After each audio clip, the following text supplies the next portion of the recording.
Hey guys, we're still here, still going strong. We'll get into it in a little bit, but amid all the chaos, you guys still got podcasts. And CBD has been extremely popular in the past year, and as the market becomes saturated, it becomes more and more difficult to navigate and choose the right company and the right product, of course.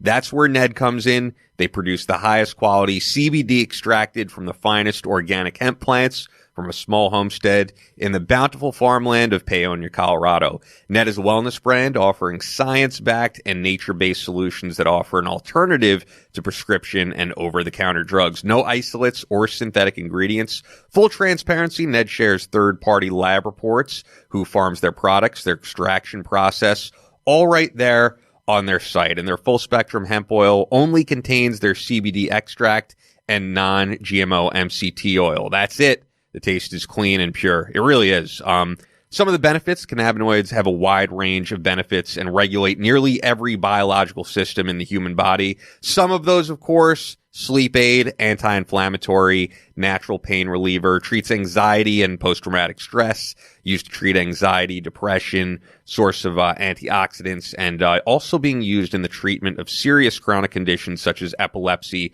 Parkinson's, Alzheimer's, and more. And that type of stuff, the bigger stuff, I would say, and they would agree, consult with your doctor on that. But we've been using it. Chris, maybe this is what's keeping you so calm during this chaotic time. No, I tell you, I stay pretty calm as it is. It's the weirdest thing, and I'm very blessed to have it that I can stay calm when stuff starts to spin out of control. It's like I go the other direction, which is awesome. But that being said, the CBD oil, brother, I'm telling you, it probably has helped quite a bit just remaining calm as well. For those that are high strung, definitely recommend it. The other benefits that I found with the CBD oil that I wasn't expecting was my Crohn's disease, my ulcerative colitis. Brother, I mean, I've had no problems, and I can eat different things now. That's great. My stomach is not getting upset like it used to, and I used to just, I couldn't eat bread. Now, I still haven't tried the milk. I'm not going to go drink milk. Dairy is really hard on my stomach with ulcerative colitis, but that has been a secondary help that I've seen with the CBD oil that I wasn't expecting. So if you're, having issues, if you have Crohn's disease or ulcerative colitis as well, which I have, I was diagnosed with it in 2003. I've had it for that many years. I would recommend you try CBD oil for that as well. And then do your research. Look what hemp oil looks at. Other things that helps inflammation, which is what ulcerative colitis is. It's just inflammation in your colon and your lower intestines. But I would definitely recommend it as a natural remedy for a lot of ailments out there. But in particular, like Ian and I talk about, and Ian does during the reads, post-traumatic stress, anxiety, even depression, sleep aid. But I found that it has also been helping my ulcerative colitis quite well. It's quite well. Inflammatory bowel disease. So if you've got IBD, inflammatory bowel disease, give it a try. It's really done wonders for that as well. And I can tell because I'm gaining weight again, which I usually don't gain weight. I'm gaining weight and I'm putting on muscle mass, and that's because my body's able to handle the food now. Yeah, I'm not so surprised of these other benefits because the fact is it's only pretty recently that this has become so popular. So the studies aren't that out there for everything. But you go on YouTube and there's people saying my skin cleared up. There's all different types of things.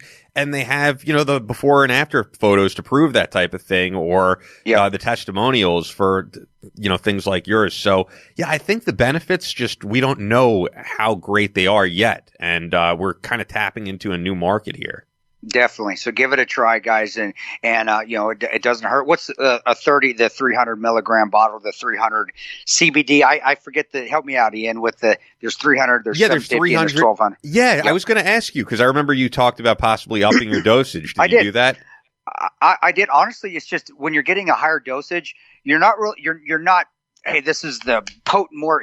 You're getting more bang for your buck. You're just taking less of it. So really, from what I've seen and from my talking with the people at Ned, and then from me taking it, doing my research, I do have the higher dosage bottle, but I'll have to. It just lasts me longer because I have to take less of it because I don't have to take a bigger vial. So honestly, though, I still would tell people start at that lower dosage, see what it does, and then go to Ned and hit up Ned and say, this is my issue. Do you recommend me going to a higher dosage? And let them, because they're the pros, let them recommend that to you, because that's what I did. Yeah. And they said, well, yeah, here's the higher. But they said, just don't just take less amount. It's just going to last you longer, but the potency is just as effective in that 300 than it is at that. Is it the 1200?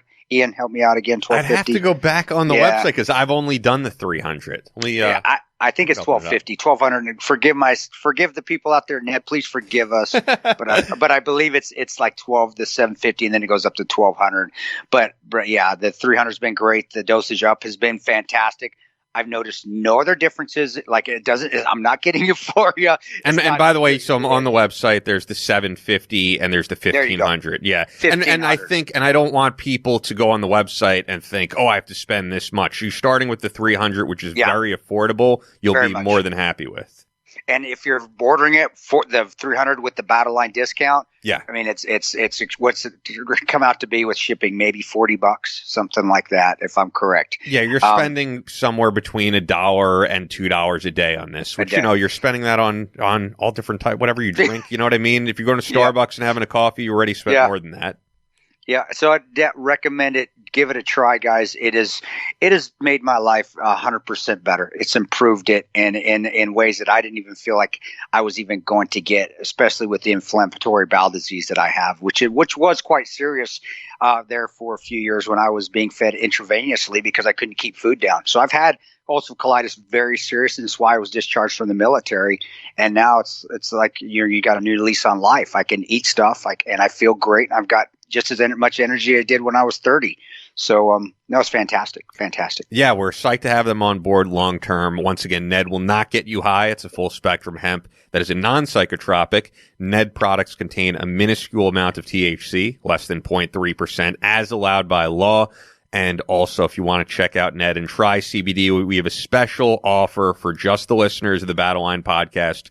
Go to helloned.com/Battleline, or you could just go to helloned.com and enter Battleline at checkout for 15% off your first order plus free shipping. That's HELLONED.com/Battleline to get 15% off your first order plus free shipping. So yeah, as we were saying, with the discount and the free shipping, you're going to end up paying like $1 a day on something that's going to help your recovery, help your sleep.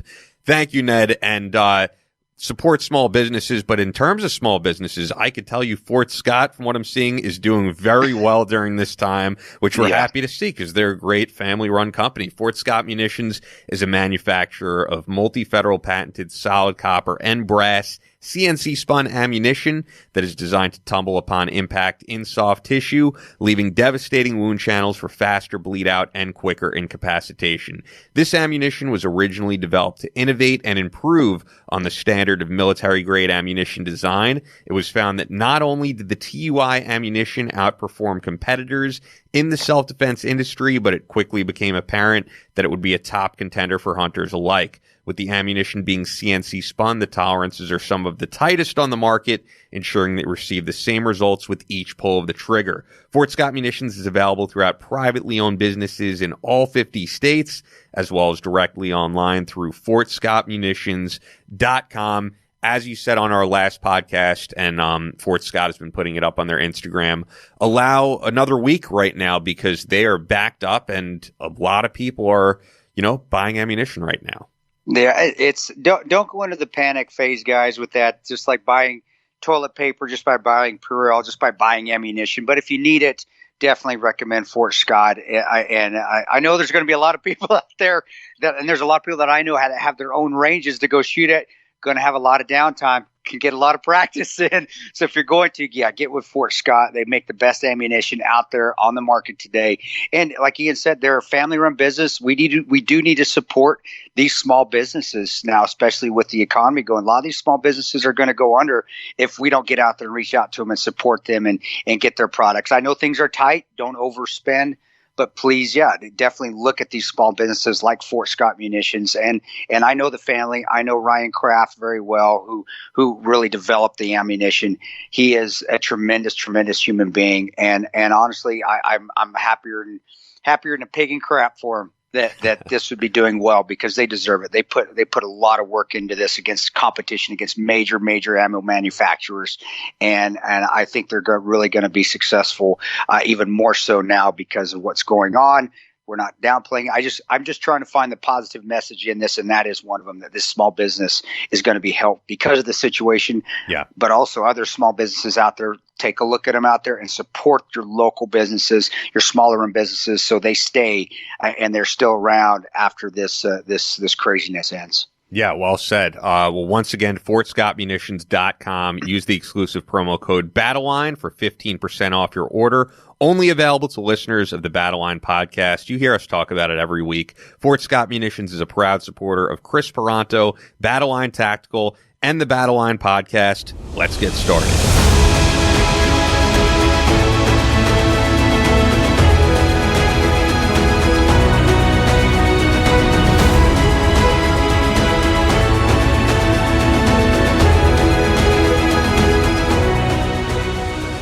On the microphones, pure and uncensored American straight talk. Never quit. You're locked and loaded with Chris Peranto and Ian Scotto. This is the Battleline Podcast.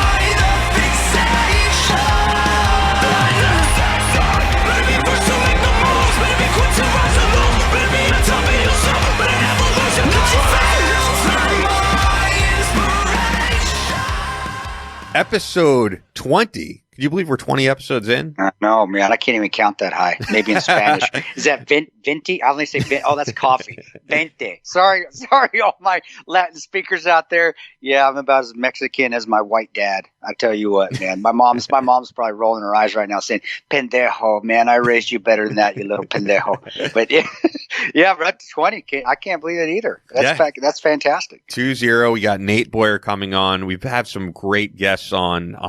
To me, Nate Boyer, for what we do in our audience, that's A-list. And with that, I got into the studio today and I was told I am the only person who has been here. New York City is like a complete state of lockdown. This truly feels like the zombie apocalypse.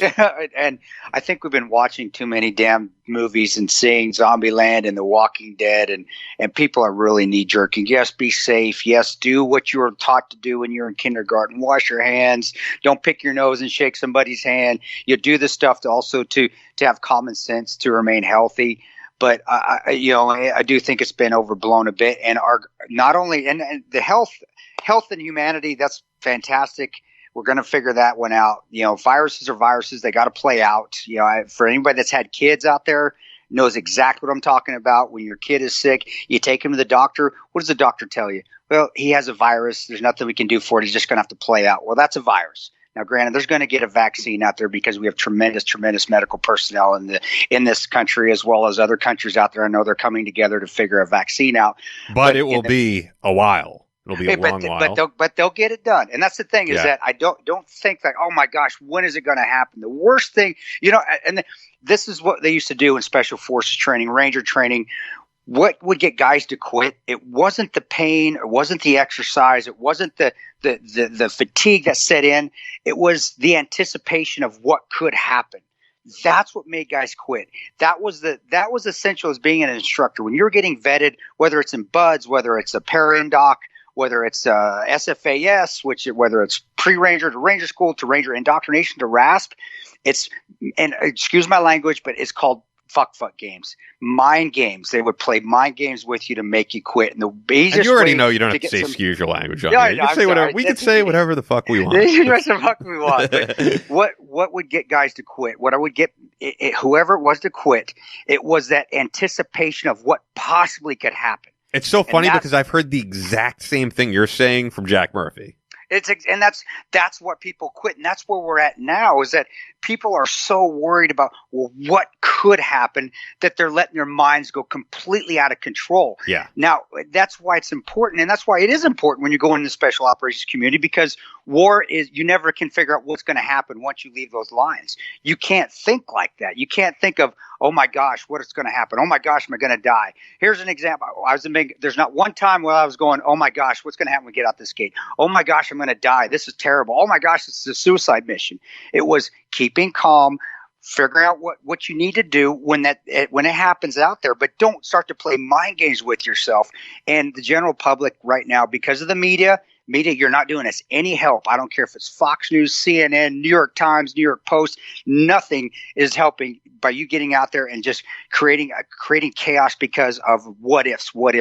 Yes, this is a situation where we have sicknesses. Yes, this is a possibility where everybody could get sick. Yes, you could. Most people, if not the majority of people, will survive.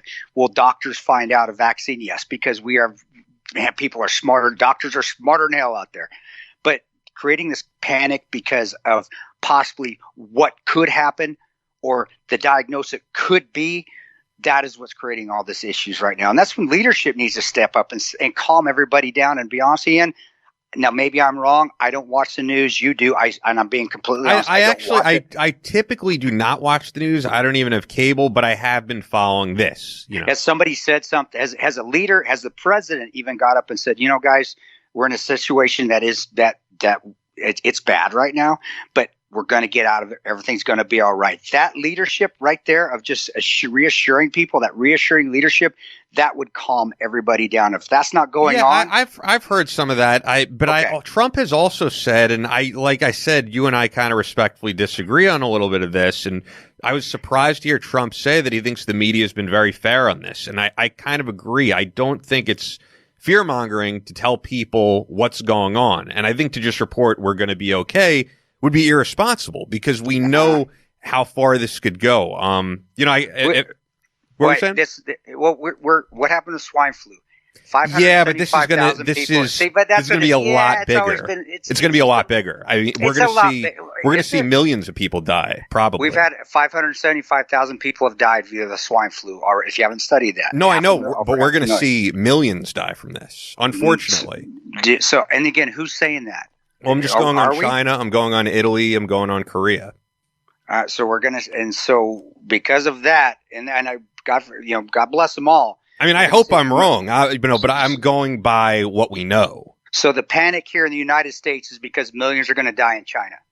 Does that make sense? No, but I'm also going by Italy. I'm going by, the European nations that are seeing this hit. I do, but the people who are going to die are going to be the people who have those pre-existing conditions. I get it, brother. I understand. My grandmother died. And remember, I posted that thing on Facebook about heart disease being the number one killer in the world. My grandma died of a heart attack. I was not told till 2 days after. And this, I'm just trying to put things into perspective that it happens. It's still going to happen. It's going to continue to happen. The invalid, the sick, they are going to pass away. I'm going to be in that category one of these days too. But I wasn't told for 2 days because my grandfather didn't want to upset me. I get it. Yeah. That people are going to die. My parents, your grandparents, my parents are in that category. But the worst thing we can do is just sit there and worry about it. Yeah, I do feel like it's irresponsible reporting. When you're putting up, 100% CNN, the 100th American died today due to coronavirus.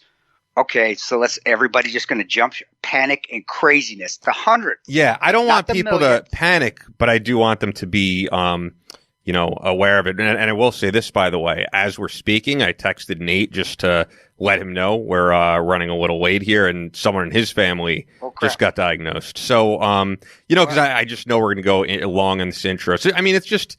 There's a lot of things going on. I think it's just hard for people to comprehend. And I actually just read this message because I'm also texting Nate here. I'm just going to tell him we'll go as long as he needs. Are we late? No, because I know that we're going to we're too deep in this discussion. So I just wanted to let him know. I'll pull myself out of it, dude. People don't need to worry. People are going to worry, and worrying does no freaking good. And on a positive note, just so we can get out to a positive state, I went running yesterday, and you know how many kids I saw playing it was awesome. People were actually I agree, the things that I grew up with, playing at the park, playing in the yard, walking down the street. I saw more joggers yesterday in my neighborhood than I've ever seen. And there is a positive that can come out of this, man. Yeah. There really is. A more healthy lifestyle that people are, oh my gosh, I do need to maintain my health, or this could happen. there's a silver lining to it all. So yeah, bro, I don't want to get in art. We and you we'll no, disagree. No, it's always respectful with us, man. I think the audience knows that. What I was pulling up, by the way, while I was texting Nate, I mean, we are hearing more and more like prominent people who are getting it and them letting us know just how it's been for people who are in otherwise good health. So like, I don't know if you heard Ozzy Osbourne's producer, Andrew Watt, got it. I thought he put up a good post. If you don't mind, I'll read it. No, read it. Yeah, because I think what he said is all good information. Yesterday I was given the results that I am positive for COVID-19. I wanted to tell you all about my journey getting here in an effort to bring awareness to the severity of what's happening in the world. 12 days ago, early morning of March 6th, I started feeling like I was hit by a bus. I couldn't move out of my bed for days and started to run a fever. I was seen by a doctor at my house who told me I am positive for the regular flu and there's no way I could have COVID-19 as I haven't left the country and all I do is go into the studio and go straight home. I told all my friends I'd been working with and anyone close to me that I'm laid out with the flu and quarantined myself. None of them even had a sniffle. I was put on Tamiflu and constant Tylenol to fight the fever, but the chills, sweats, and fever did not stop. I started to become delusional and then began the dry cough. I immediately rushed to the emergency room and begged to be tested for COVID-19 as this flu was not subsiding. I was turned down for the test because of federal regulations. I begged and pleaded to be evaluated and finally was given a chest x-ray, the results of which were viral pneumonia, but still no test. A private doctor was finally able to test me himself, and yesterday afternoon it came back positive for COVID-19. Currently, my fever has gotten much, much better, and I've begun to have somewhat of an appetite again, but it is very hard for me to breathe as a result of this pneumonia. I am laid out in bed, chugging Gatorade and using an oxygen machine to give my lungs as much relief as possible. And here's what's important, where he gets into the important part. I'm 29 years old, I'm a healthy young man, and I am going to get through this no matter what. I'm going to make a full recovery. But there are so many people in my life and in the world that could possibly not get through this due to their age and or compromised immune system. This is why I'm writing this post. I can't stress this enough. This is not a joke. Stay inside, stay sanitized. Please stop everything and take care of yourselves and the people you love around you until we all get through this. To have the mentality, I'm young, this can't affect me, is just straight up stupid and so dangerous to everyone around you. Social distancing is to protect someone's mom and dad, someone's grandmother. It's not about you. It's about everyone together fighting this as a team. Stay safe. Now more than ever. Okay, I'm going back to watching Men in Black 3. But I think that's the important part where he says, look, if you're young, healthy, the social distancing stuff, it's more so for those older people out there, the people who this could be deadly to. So I read it, take it for what it's worth. I still see a lot of panic in that. I do. It creates, hey, he's got it. Oh my God. Now he's 29 years old and he's got it. What good does that do, Ian? I mean, I'm glad he's staying positive in it, but to me, again, it's just, now it's going to create panic within the 30-year-olds because, oh my, this guy's healthy. And okay, how healthy was he? Was he drinking a lot? Was he smoking at all? Was he a smoker? Did he dip? There's so many other things that could come into play. And I admire people trying to be positive, but even when you're trying to be positive, it's not coming off that way. To me, it's not. And the positive should be, dude, we're going to get through this. I'm fighting this. Or at the end of it, he goes, I got it. I'm done. I went through it. I'm fine. Here I am. That's being positive to me. Not, I fought it. I went to rest the emergency room 3 times. I was on a ventilator. God dang. I just think the important thing is saying that, the reason why we have to stay away is not for us. It's for others. And I do get that part. I get you. I get it. You're, and that's perfect. I'm glad you're there. That's why we're together, man.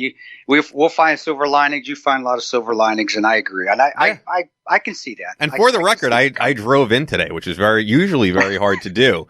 But because this is like a ghost town, I didn't have to take the train. Look at that. I'm practicing what I preach as much as I can. I mean, but both of us are in an interesting position in that all the gyms are closed down. My usual job of training people can't do that right now. Yeah. NRA convention closed down, which I think is the responsible thing to do, whether it is their choice or not, because you hear about it. CPAC, Ted Cruz was in contact with someone who had COVID-19. And then I heard about that Berkshire Hathaway conference. I know a guy who was a realtor who went to that in Tennessee. Just turned out someone tested positive there. So it's spread to all 50 states at this point. So once again, I agree. Stay calm. and avoid as much massive social interaction as possible. Don't be one of these people going to the beach, as we saw in Florida, with like hundreds of people around you. Don't go bar hopping. I mean, just the common sense stuff. And we're in agreement on that. Yeah, always on agreement. Even if you had the flu, even if it was just the normal flu, keep your ass away from the bar and everybody else around you. Just come on, common sense, man. You're sick. So no, I completely agree. Luckily, I'm an antisocial person regardless, so I'm good just hanging at my house with my family. And I have a nice gym here. And like I said, I'll go run outside if like I told you, Ian, and I said this to people out there. If I catch it and I'm on my deathbed, y'all are welcome to say I told you so. And I'll even say, yep, you guys are right. But until then, I'm not going to be careless. I always wash my hands anyway, but I'm still gonna see this as, okay, just keep chugging along, keep grinding along, keep living.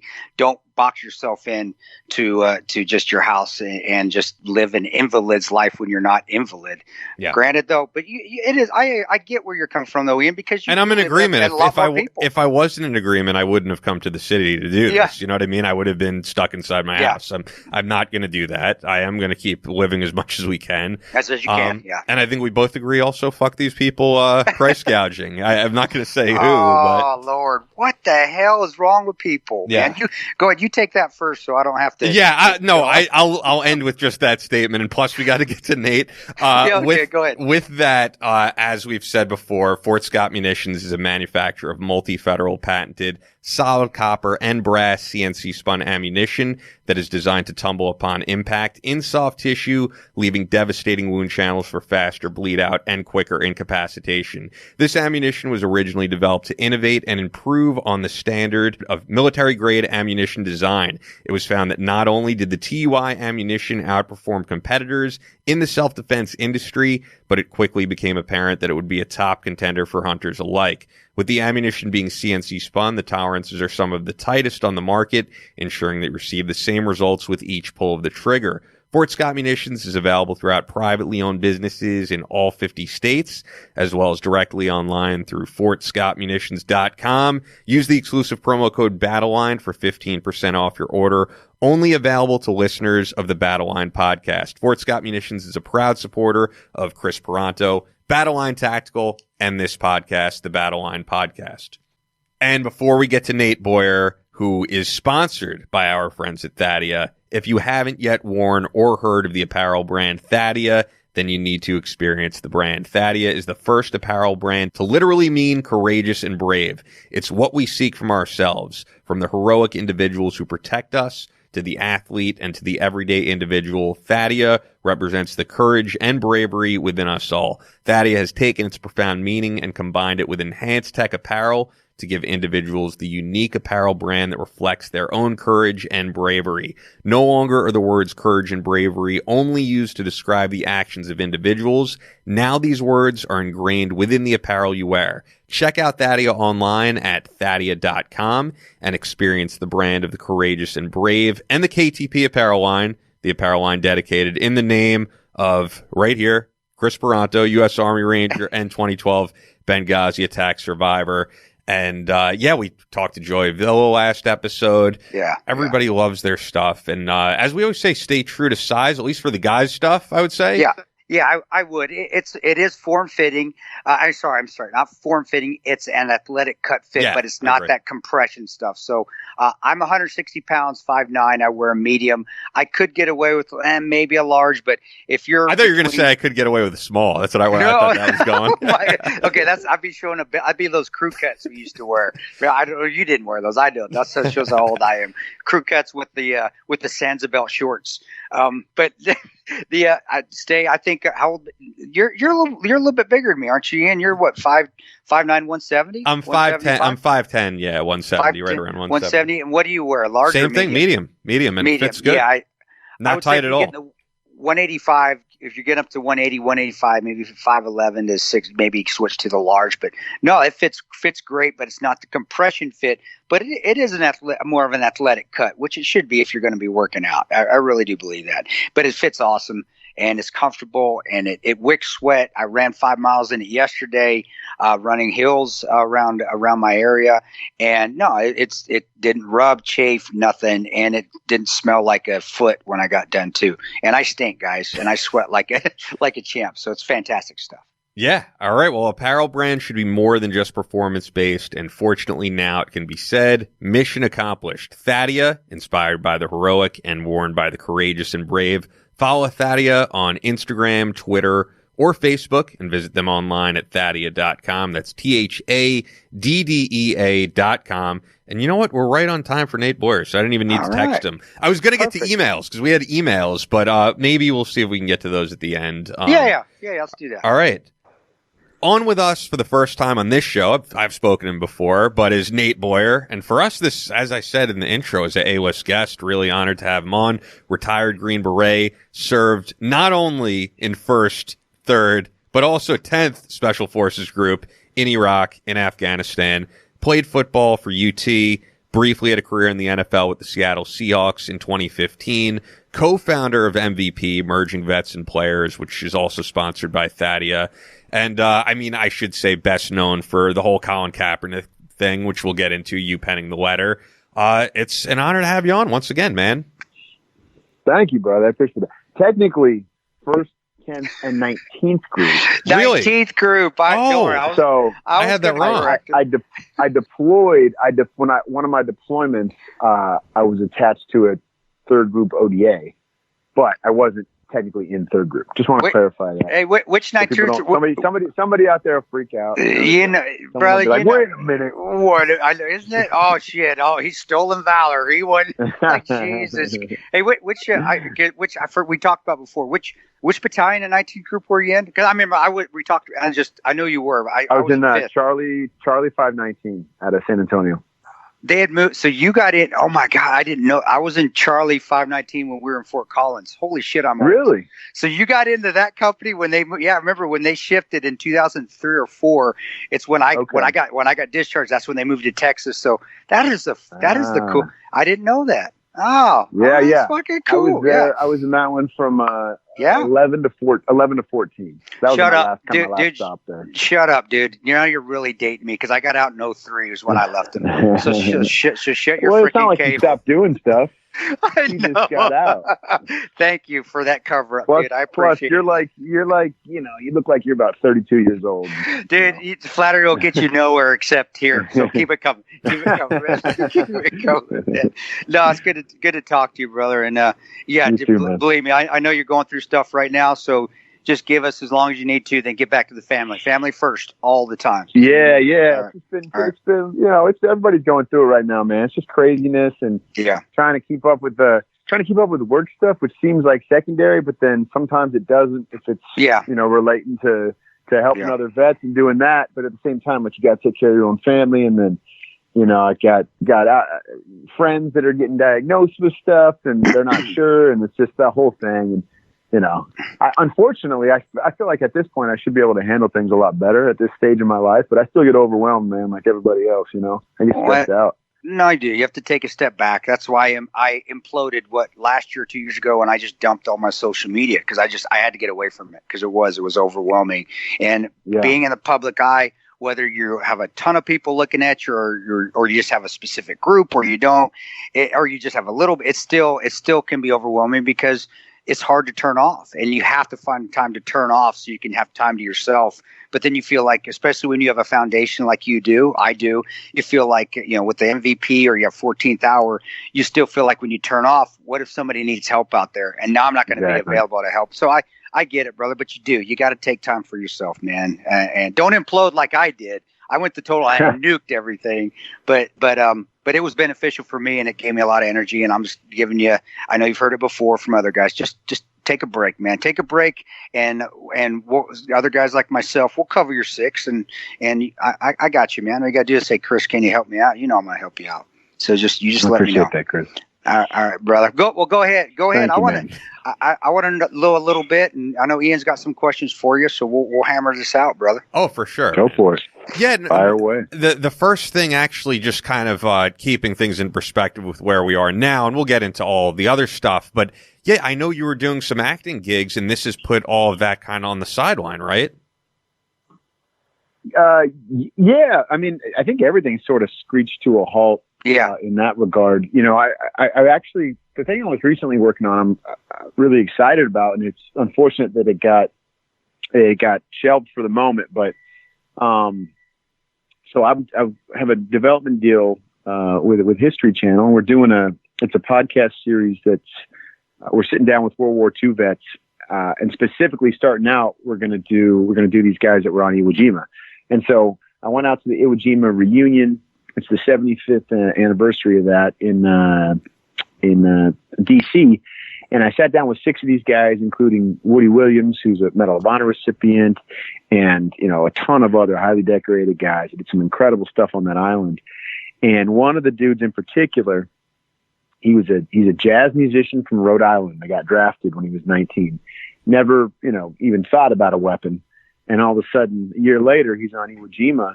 And, you know, he lost his 2 best friends right in front of him. And he starts telling us this story, and he's never talked about it. And we didn't know at the time. He'd never talked about it at all. And about halfway through, he broke down. He just couldn't continue, you know, and we were like, and everybody in the room, myself, the producer, and the co-host, we were all veterans. So, like, we were like, hey, like, you don't owe us anything. Like, you don't have to explain yourself. We're not going to push. It's all good, brother. And so we leave. Next day we have lunch with him, and he's talking to us like nothing happened, and he's just happy to see us. Wow. Day after that's the final night of this deal, and there's like a big band playing up on the stage, and he's all into the music, and he's talking to us about metronomes and all this stuff we don't understand. And he says, all of a sudden he just says, I want to go back to Iwo Jima. I need to go back to what was his quote was, I got to get it out of my system.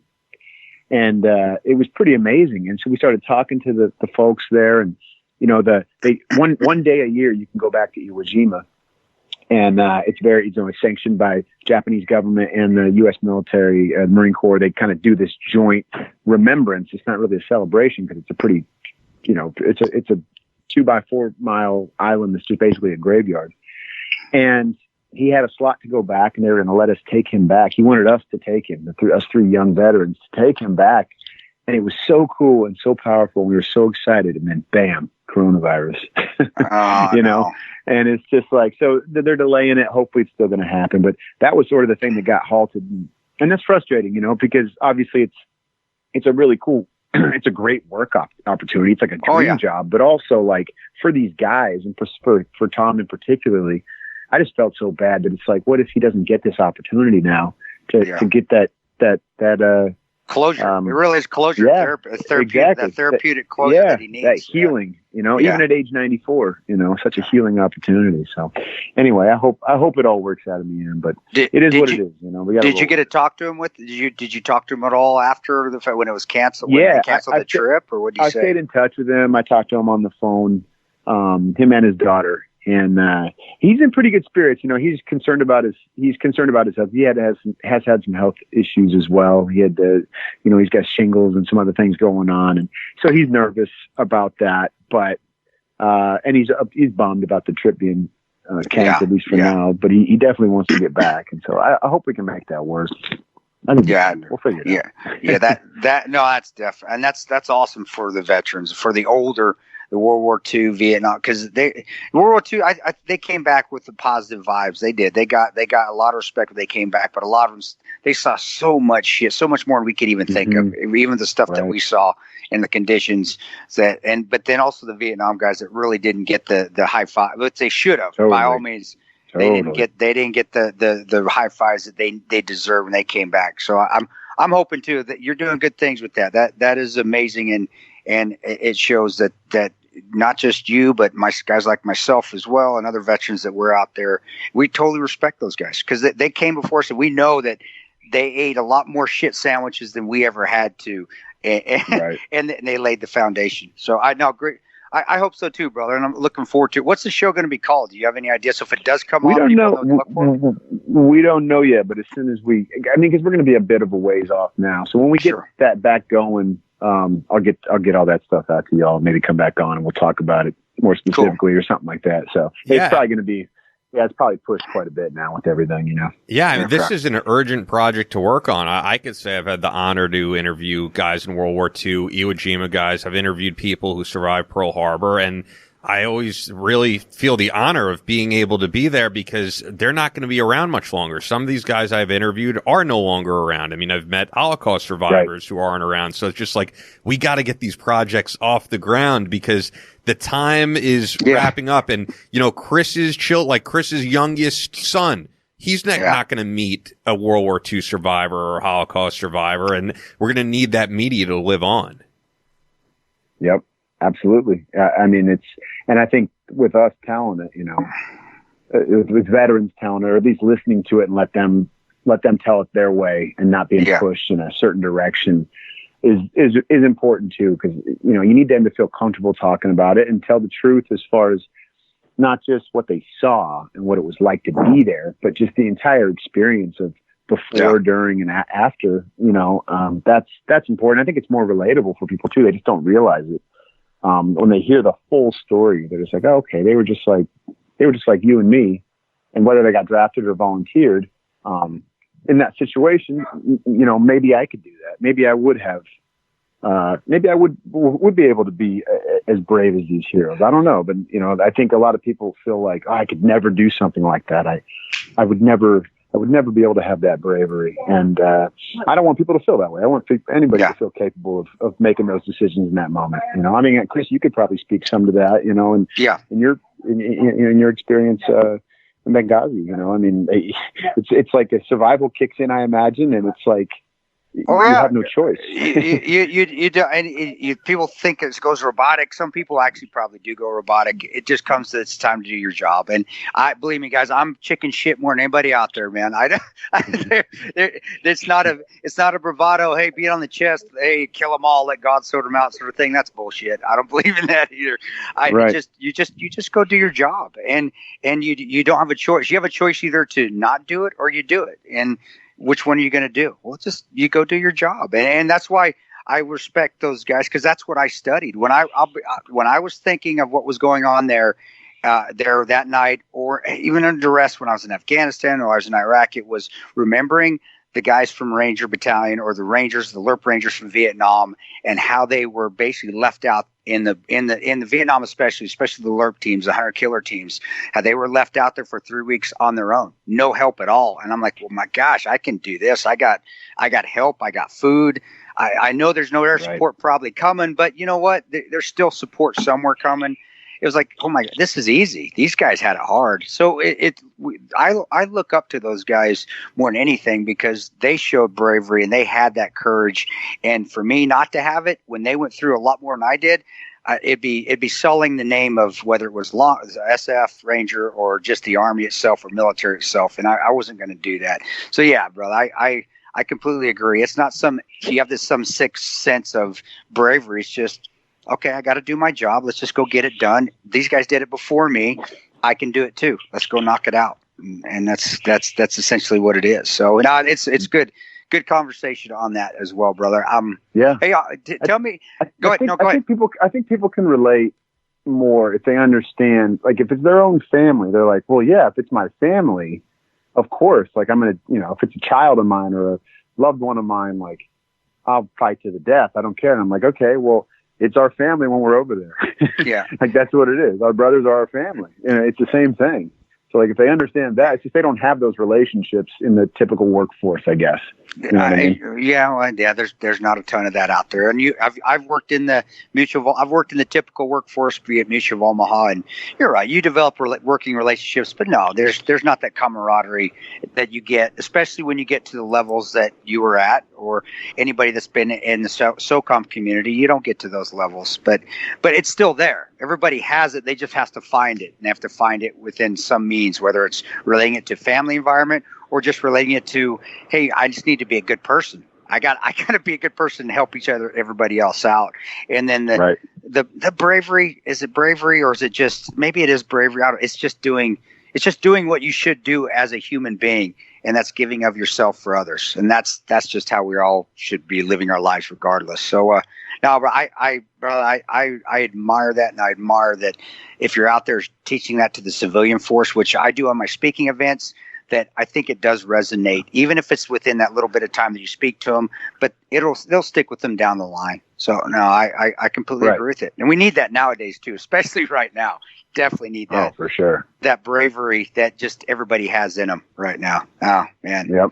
So you know what I wanted to get into here? I know that Chris is a big football nerd, and whether he's going to admit it or not, I think he's a little jealous of the fact that not only did you do nerd and oxymoron. Yeah, exactly. As I said, I think if you're into anything to an extreme, you're a nerd for it. Is the way I put it. But other than your service to this country, of course, which we got into. The fact that you not only played football for UT, but got to wear the jersey and be on fields for the Seattle Seahawks in the NFL, I think Chris might be a little envious of that. I think that would be cool. And granted, I'll let the UT stuff go. You freaking pansy. It'll play for it. Are you a Sooner or an Aggie? I don't know. We're not even the same conference anymore. I'm in Nebraska, dude. So I'm in a different conference. And don't worry, you kicked the shit out of us until we moved to the Big Ten. Now we're just getting the shit kicked out of us by everybody in the Big Ten. But I'm still a I'm a Cornhusker. But no, I'm giving. I got no hate for the Cornhuskers, man. I only played against them once, and yes, we did win. Yes, you did. Shut your pie hole. You just shut your freaking cake hole right now, you son of a bitch. I don't want to. Well, actually, and Nate and I, talked. I played small college ball, and my dad, I grew up around football. My dad coached at Brigham Young we talked about that when they won the national. So I got to grow up around that.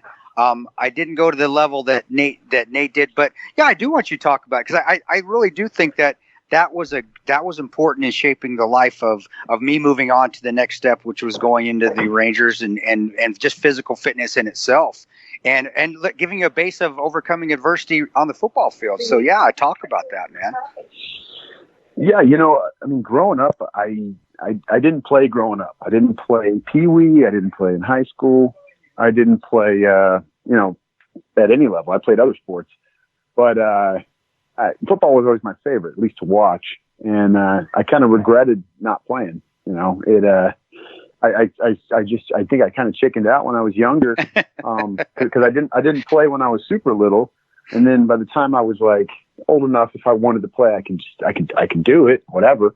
I was like, well, these kids have been playing since they're 8, and I'm in my, I'm 12 now or 13 now. And, I'm not very confident in myself, and maybe I'm not going to be good enough, and I don't want to ride the bench or get cut and all that stuff.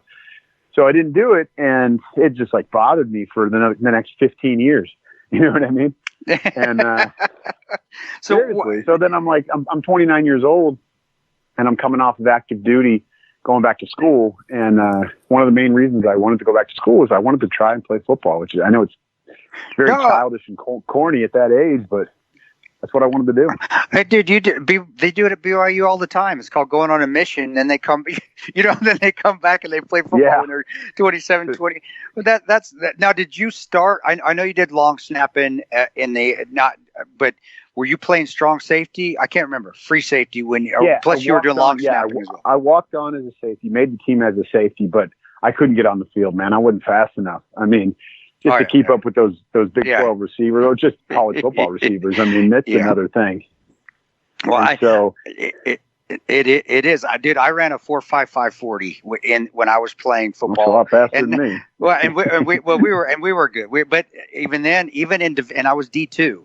Even then, I was still that was middle of the road because I was a slot back. I was a wide receiver, but I played slot back because I'm a short dude. So I was playing the Wes Welker freaking little slot back. But actually, we used to play against Don Beebe. He played at Chadron State. I played at Mesa State, and we used to play. But Beebe was faster. You played at Mesa State and Grand Junction? Oh yeah. Talk about this. Yeah, I was in Grand Junction from when I was 9 to 13. Yeah, we talked about. We're going to get into that. That's so small. Isn't that the weirdest thing? Man. And we were awesome because we got all the guys that couldn't make grades at CU and CSU, and they would come and play.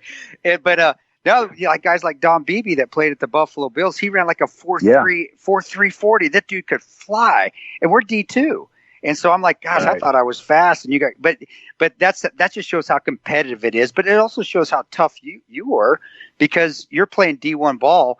Yep, and maybe you don't have that speed, but there's something in there that you can't teach. And I know the coaches. And I'm not going to ask you, you can talk about yourself if you want to. This is your pulpit, but I'll say it right now from playing football. When you're at D1 level and you may not be running that 4.5 there's some intangible there that the coaches are seeing that you can't teach. And normally what you can't teach as a football coach, and my dad taught me this years and years, you can't teach toughness. You either have it or you don't. And especially the mental toughness. And I'm sure you had it in spades, or they would have cut your ass and sent you down the road. So, I'm giving you kudos right now on that. So, but was there any time that you thought, I shouldn't be here, and you almost quit, or was it always, hey man, I can make this team, and I'm going to stay on this team? Kind of talk about that, because football can be pretty demanding. At that point, quitting never felt like even an option, just because I did the military stuff before. Yep, I definitely had the quit fairy was in my ear plenty of times when I was coming up through the military. But at that point in college, I didn't have that. However, I did feel every day like I shouldn't be here. Like I'm just not. I don't belong. You know what I mean? I'm not good enough for this. So because of that, I just worked twice as hard as everybody else, because I knew I wasn't. I wasn't that athletic. I wasn't talented enough. So I was like, well, I just have to keep working. And that's why I made the team, because of work ethic. It wasn't anything I did on the field ever. It was a locker room and work ethic. And that's why I got the opportunity to try out for the long snapping position. It was because of those things. But I won the job because I worked so hard at it. I actually became a pretty good long snapper. I found a spot on the field. It's a thankless job, which we're used to doing in the military. Yeah. But there's a place on the field where it's like, hey, this job matters. I'm only going to be playing 15 snaps a game. It is what it is, but I'll be playing. And it's important what I do. I have to, put it in the right spot every time. I got to make that kicker and punter successful. And then I got to block, and then I got to get downfield. I mean, if I make a tackle here and there, that's a bonus, but they're not expecting that out of me, really. It's just do your job, snap that ball in a good spot and get in somebody's way so they don't block the kick.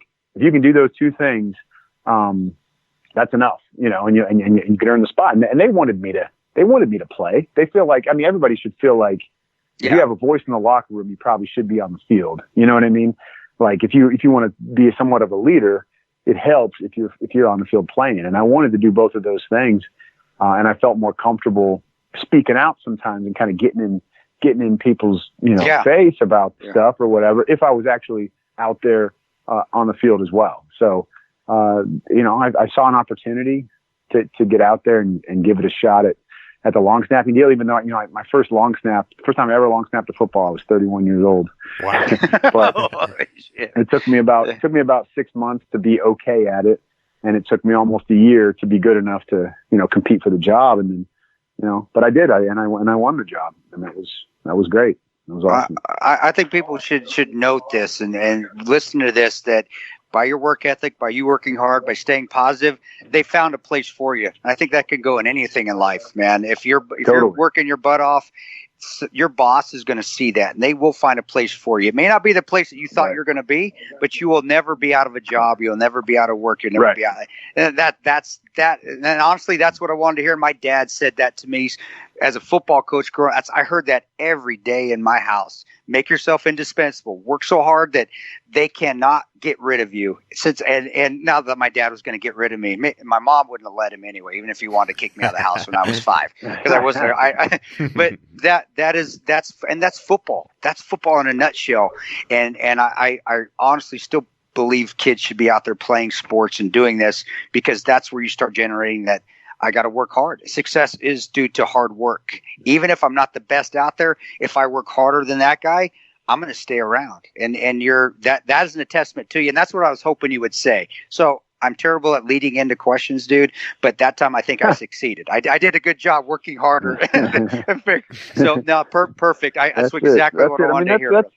That's one of the few things we have control over in life. You know what I mean? There's a lot we just don't have control over, and it's frustrating because, type A people, we want to control everything. Yes. We want to feel in charge and like we got it handled, but it's just not the reality. But you can always control how much time you put into something, your level of commitment, and how hard you work. You can always control that. Amen. Yeah, that's such an awesome message. And it's something Chris and I have said many times. We've talked about fitness. Like, there's so many things in life, once again, you have no control over. But if you put the work in with certain things, you are going to see results. You know what I wanted to ask you about? I feel like you've told the story of the Colin Kaepernick stuff a million times, and you're probably tired of telling it. But I'm just wondering, is he a guy that you still talk to? What's like the update on that situation? No, I haven't talked to Colin for, it's probably been about 2 years probably. But I got no ill will towards the guy. I don't agree with a lot of the things he says and the way that he goes about doing things. And, but at the same time, like, I don't think he's an evil person. I don't think he hates America. He has a different view of what it is than I do. You know what I mean? And what it means to him and what the symbols represent. But when it gets down to it, the most important thing for that whole time of writing the open letter and then sitting down with him and having the conversation and, like, sort of finding a middle ground where he was willing to kneel instead of sit, which I understand a lot of people are still very upset with, and they have every right to be. What I will say is first and foremost, like, the oath we take when we join the military, and it's the same oath politicians take, is to defend the Constitution. And within the Constitution is, the First Amendment, which includes freedom of speech. And so to disagree with that and be very upset, you have that freedom as well, and no one should tell you, oh, you can't be upset because X and Y, like that's just not the case. But, for him to say those things and make those gestures, that's his right, and I'll defend that right. Even if I don't like it, I would defend a person, their right to burn an American flag right in front of me. I don't like it. I don't want them to do that, and I might say some very horrible things to that person, but I'll still fight for that person and every other American if, they're living by that Constitution as well. And if they genuinely want to make our country a better place. And that was the most important thing to me, first and foremost. So it's a complicated situation, obviously, but, there's no reason you can't listen. That's something else you can control. You can control how you listen and react to things. Even when it's very, very hard. Yeah, I reacted to that initially, and of course, it pissed me off. I think he's using. I think it, and I think the symbol the symbol of him kneeling because of cop brutality. I think he's pigeonholing what the flag means. To me, it was like, well, this flag doesn't represent police. It doesn't represent police. It doesn't represent one group. If you're kneeling because of police brutality, you can do something else. It doesn't, because when you're doing that, now you're disrespecting. You're disrespecting me, disrespecting this country, disrespecting veterans, which is, to me, that's what the flag really, to me, is a military. And now I'm pigeonholing it for a group as well. But, when it comes down to it, I've had my issues with police too. I don't trust all of them. I've known quite a few that are, they've done some horrible things ill-equipped. To me. Exactly. Ill-equipped's a good word. Some of them are doing terrible, terrible things and being unethical as well. And I know some outstanding ones as well. But that was where they need to get more low. That's what's been frustrating to this whole thing. They need to check their own ranks, brother. They do. They've got to fix themselves, just like we do in the community. You got to fix your own house. Well, that's something I try to relate to people that don't quite understand that. I'm like, look, we get a lot of hero worship, and a lot of that, as you mentioned earlier, is I think they're making up for the Vietnam era because they just didn't get the respect they deserved, right? Yeah. So now it's like at a guilt, we're going to absolutely worship these guys, the post 9/11 veterans. Yeah. And I'm like, look, okay, so do you think every single guy that goes overseas, or girl, whatever, do you think they're all heroes and they've all done just stand up great stuff? Like, there's plenty that have done horrible things. But you group us all in this hero category, and then nowadays a lot of the law enforcement guys are getting grouped in this, like, bad guy category. And I'm like, that's ridiculous, because a few bad apples make these bad decisions. Like, but still, like, you're just gonna, like, give us a pass because it was in a foreign country against non-Americans.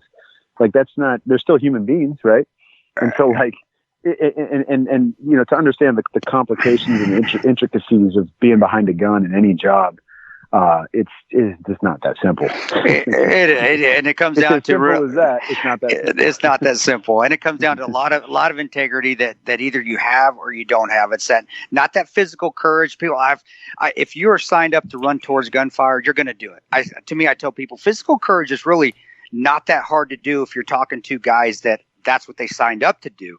It's that moral courage that guys don't have, that men and women that we're suffering on, that they need to check themselves on. The moral courage of doing the right thing when nobody else is looking, having that integrity, having that morality, having that virtue that you just don't see because it's not out in the forefront. You can hide the stuff you do wrong forever and ever. You can just hide it and hide it and hide it. But having that moral courage to do it and do the right thing. So even though you may not see me doing the right thing, I'm doing it. That to me is actually harder to obtain, and I don't see that as much as I wish I did. I do think it was more prevalent back with our older generation because they had more virtue. But getting back on the Kaepernick thing, protest. I just wish he wouldn't, and I still would cuss him out if I was in front of him. He'd probably cuss me out too. We'd get in the fisticuffs, but I would say, dude, pick a different symbol. That's the wrong thing. You disagree with you think there's police brutality. Okay, I get it. And you know what? There probably is some out there. There's bad cops just like there's bad Pookie running around here robbing banks. Okay, and you guys can get mad at me for whatever you want. I'm not trying to whatever. But what I'm saying is that symbol, I think you miss what that symbol actually means. So that's what makes me angry with that. But then also that's when I said too, after a few weeks, is like, guys, quit getting mad at him, quit making him, putting him in the forefront. You know what? If you just quit this and quit, I'm not going to buy Nike. Well, I do buy Nike. I still have some Nike shorts in my. I'm not going to. We're making this a bigger thing as it is. If you would let it go, it most likely would go away. But now we're keeping it out in the forefront, and here we are talking about it too. So what can I say? I'm being a hypocrite right now. But you and I, we had our disagreements with that, but it was always professional, and it was, I get where you were coming from, and you're between a rock and a hard place too, at that time. Right. So it's tough. So you handled it with some eloquence, which that's your long tab, dude. I just wouldn't. I wouldn't have. But I got good, you, man. It's all good. I think part of it too was spending so much time through those 4 years in college in the locker room, especially a place like Texas. We got a lot of African American players, and a lot of them felt slighted about a lot of things. And I haven't walked in those shoes as a person of that color, so I'm just not gonna certain things I'm just gonna stay out of. I'm not gonna voice my opinion on because I'm like, you know what, this isn't worth it. So there was just a lot of times there was things that people were upset about stuff, and like all I could do if they asked me, I would explain my perspective, why I feel the way I feel, and I'd try to relate it to. Typically, I'd relate it to time overseas because that's something that usually opens people's eyes up because I think most people that have those strong opinions haven't really spent serious time in a place like that, and they don't understand how amazing this place is. They understand we got money here and we got opportunities, but they're like, there's still a lot of oppression. And I'm like, there's oppression everywhere. There's oppression at some level everywhere, right? But if you go to somewhere like the Darfur and you go to Afghanistan, Iraq, it's a different level. It is, Yeah. There was a time in America, if you look at, in the South before the Civil War, right? Okay, of course, there's horrible, horrible things, but it's we corrected those things and we're moving forward, and still not perfect, but it's a lot better than it was, and it's a lot better than, to me, in my opinion, it's a lot better than pretty much everywhere else. So, I completely agree. But that's a good thing. I'm glad you put that out to them, and that's perfect, right? And those are listening out there. You think there's misogyny here? You think there's gender inequality here? Go to Afghanistan. Oh my God! And I can say that forever. Just go see that and see how the gender inequality is there. And when we're in Iraq, when we're in Afghanistan, when we're in even Yemen, we're most, if not all, of the menial labor. This has told you how race inequality is in those countries. When you had people sweeping the streets, the people that were cleaning out the tobus, the little shit buckets, it was mostly African American. That's what I always saw in Iraq. That's what I always. So I'm like, gosh, you have no. In Afghanistan, a lot of a lot of Indian and Pakistani. Yep. So the menial labor is all done by usually West Africans, or they're done by people from India. They're done by the Indians, and it's so. Guy, I get it. We get it all. What I admired about football, though, when I was in their locker room, is I admired. When I went through a junior, I did go through junior college first because I was lazy ass in high school to get my grades up. I played at a powerhouse junior college called Dixie. We were awesome. We were number one in the nation. We had everybody that needed. So we had guys coming in from Las Vegas. We were right next to UNLV. We had all the Tongan Crip gangsters coming in from Salt Lake to play that needed to get their grades up and get their lives together to get to BYU. But I would see guys from every gang coming in, West Coast Bloods, Donna Street Crips, TCGs, and I'd see blacks, African Americans coming in. Everybody worked. I saw so much teamwork, and I saw people got by their differences just to win a football game. I learned so much from that, from the locker room of watching.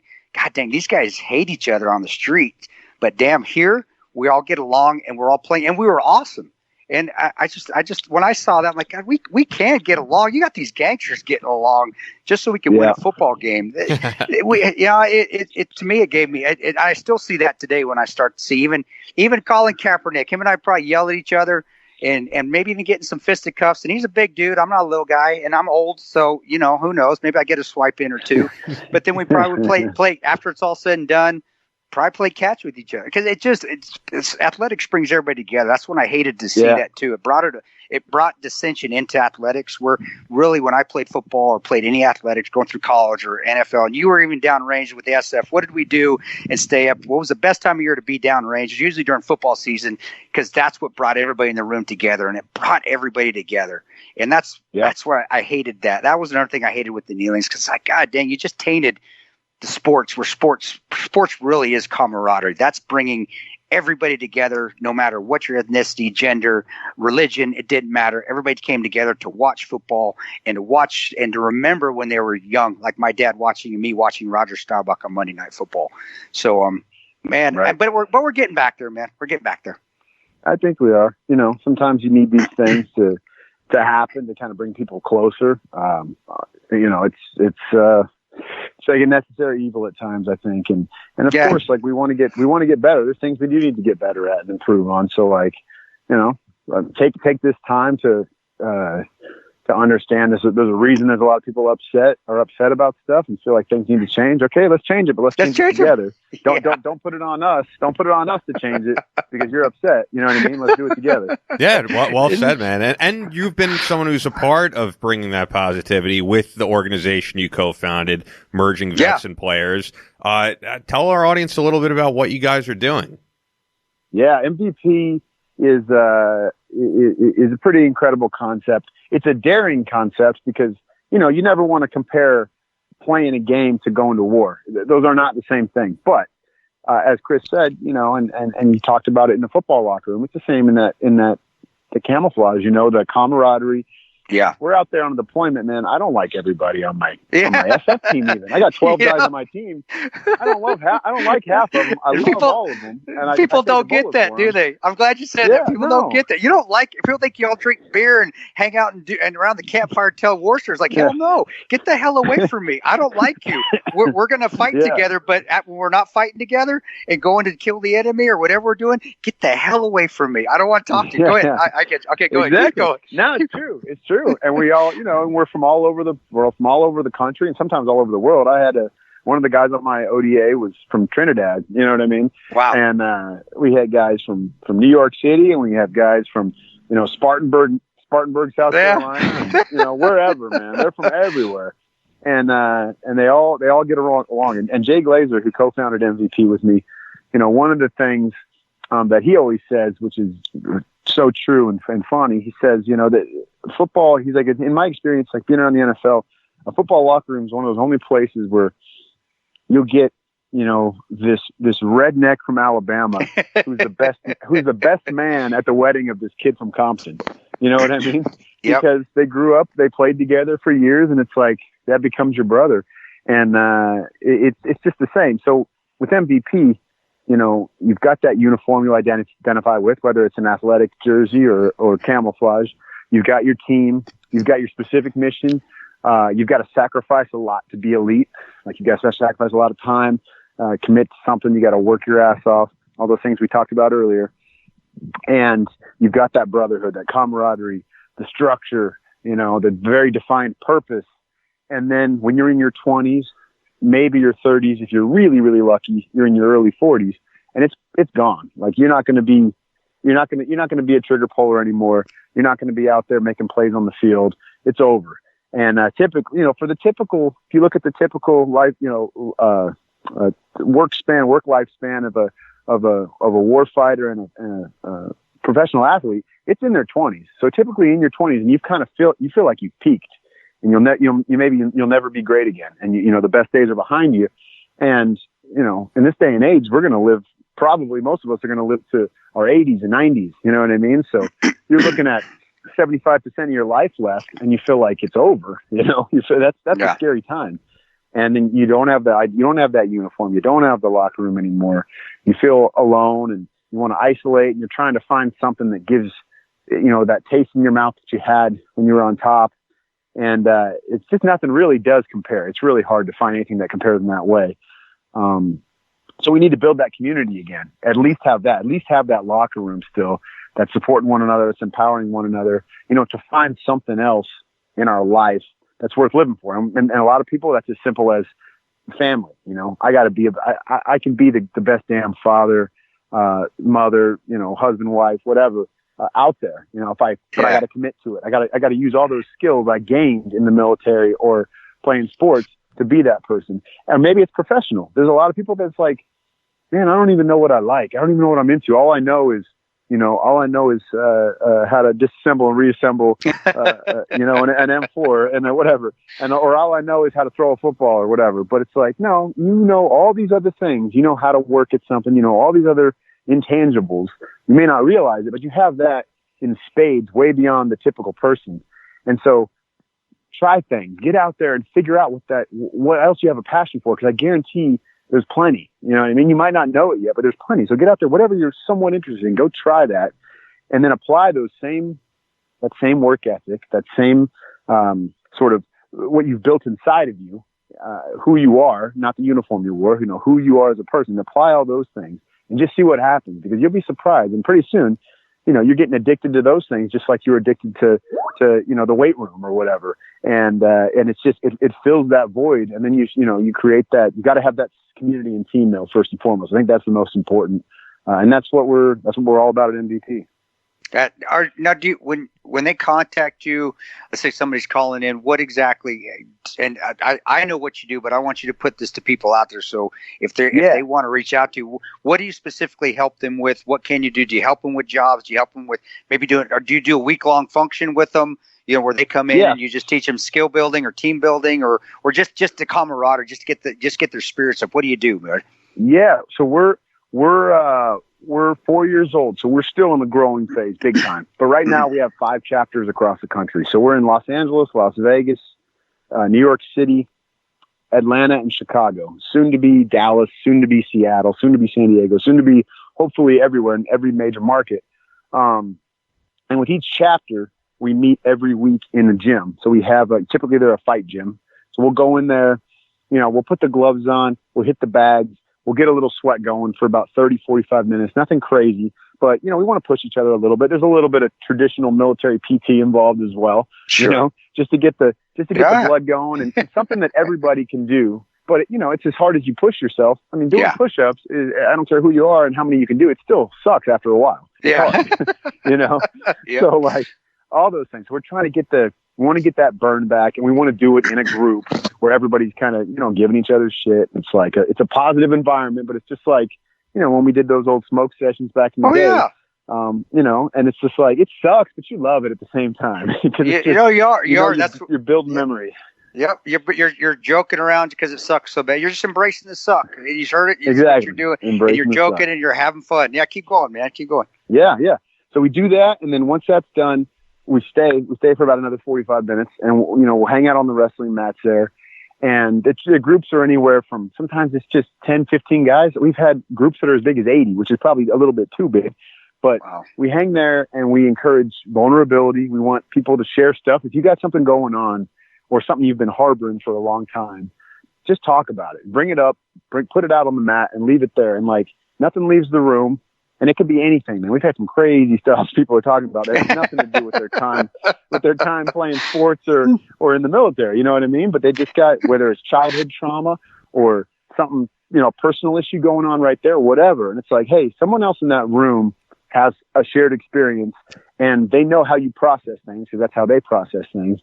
And they've been through it. So it's like, we're all kind of coaching each other up through these things and just being there for one another. And it does like take a huge load off your chest when you're willing to just share something, when you're willing to speak something into existence, that you've just been afraid to share with your own mother or whatever, you know what I mean? And then all of a sudden you're in a room with a bunch of quote unquote strangers who they do know you more than you realize and you know them. And then all of a sudden it's like, you just take a breath and it's like, okay, it's out there. People know now, like, what am I going to do? What are we going to do to solve the problem? And that's the most important part about what we're doing. So we're doing that actually through this coronavirus stage. We're doing them on a Zoom, like a group chat. Because we can't be in contact with anybody. So we're going to have one. We're going to have one tonight where everybody calls in, and we're going to have a trainer that's for 30 minutes. He's going to put us through a bunch of body weight exercises, and you're going to do it in the privacy of your own home. And then we're just going to have that open forum and that chat. So that's kind of what we do, basically. But we have people reach out from all over the country, man, that are in a lot of those, smaller towns and stuff like that.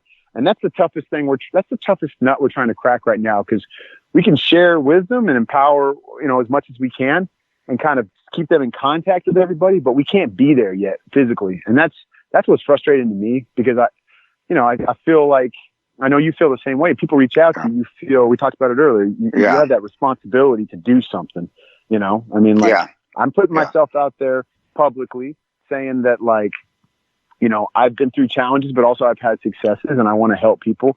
Well, I don't get to pick who I save or who I help. I gotta be willing to help every single individual. And that's tough because it's overwhelming. There's 20 million some odd vets in the country, and most of us are dealing with something. I mean, just humans are dealing with something at one time or another. So no, anyway. You're right. No, you're right, bro. And maybe this, again, what you're doing out the Zoom, maybe that's where it needs to go. Lord works in mysterious ways, brother. And I honestly believe that. So maybe that's where you're going to reach the people in the small towns, is these video chat sessions and doing it that way. That's the beauty about, and I always tell people when looking for when I speak to these big companies about veterans, hiring veterans are the most resourceful people out there, especially those that have been in the special ops community or been on the front lines. They know, and again, even ones that haven't been, but I that's where I was at. So I know veterans that were there. They are resourceful, and they will find a way to make the goal happen, no matter what that goal is. And your goal is to continue to help, and you found a way. You're using Zoom. Well, never know. Maybe holy shit, this is working. Maybe this needs to expand into something bigger. So, no, I'm proud of you, man. And that's important, because guys need that. Believe me, you can't keep eternalizing it. I did that for 3 years, and it damn near killed me literally 3 different times off by my own hand. Right. Internalizing it will eat you up inside, physically, mentally, and emotionally. So giving them that outlet. I got a question. How did Thaddeus get involved with? Because I don't even know that, dude. And we've been with Thaddeus about the same amount of time. How did Thaddeus get involved with the MVP, and what are they doing to help? Yeah, I mean, I met Scott just I guess maybe three years ago. It's about 3 years ago. Yeah, it's about the same time, something like that. Yeah, and and we'd been talking, trying to figure stuff out, and I let him know about MVP. And and quite simply, they made a bunch of our supporter shirts, MVP supporter shirts. Yeah, yep. Something that, like, because when people come in the gym, when the vets and the athletes come in the gym, your fourth time there. Once you've been there 4 times, you earn your jersey, you earn your uniform. We have a specific MVP shirt that we give those members. But we've got a ton of supporters out there, whether they're veterans or not. They can't be part of the program yet, or can't be because they don't have that background, but they want to support the program. And so they buy these shirts, you know what I mean? Saying, and on the back of the shirt, it says, well, I got your back, or some other type of phrase, and it's sort of representing MVP. And so today was like, well, we want to. That's what we do. We make shirts, we make clothing. Let us help in that way. And so that's been awesome, because every time somebody, they want to make a donation, great. But if they want to make a donation and also like rep the brand, and show off what's going on, then they can do that as well. And a big portion of the proceeds from the shirts go to the charity. So that's what they've been doing, and it's been awesome, man. I'm very grateful for today and the courageous and brave motto. It's very much to what we're all about. Yeah, that's great, man. And the shirts look awesome too. I don't want to keep you longer than expected, because I know you're dealing with a lot of stuff right now, and really good, appreciate you going. It's actually refreshing talking to you guys. That's great, man. I feel like I'm venting a little bit. No, it's good. That's how. And believe me, brother, just you. I know how it is when you have stuff going on in your life, and you have to remain positive for people out there. You got to do it, dude. But that's what God put us on this earth for. He wouldn't put these burdens on you if He knew you couldn't handle it. And I honestly believe that. So, brother, it's easy for me to say, but I also get it too, because it's not that easy for me to say too. I'm just very lucky right now to be out of a burden right now and being able to help more people. But man, dig deep, keep grinding, man. And I appreciate you explaining the Kaepernick thing. I know our listeners that didn't know, that just had generalizations, appreciate that. You and I, we talked about it. I understand why. We're always going to disagree a little bit on it, but I still admire you, and at least telling people why you did it. And if somebody wants to call you a motherfucker, you're like, well, that's what you think, and you understand. I've gotten it plenty, man. It hurts coming from the the SF community, because I got it from there too, and it's like it hurts, but at the same time, I'm like, I just got to keep listening as much as I can, and to those people as well, and not just shut people out like that. They call me that, you know what I mean? They call me that, like, all right, let's talk about it, man. Like, let me just explain to you where I'm coming from. And because a lot of times that stuff, well, probably almost all the time, it's projecting from something else. Yes. You know what I mean? Yeah. They might be upset about the situation, but there's something else going on. And now they're just really upset about you and whatever. And I'm like, hey, look, I mean, we all know that this is a great country because we are so diverse, because we have so many different ideas, and we come from all over the place.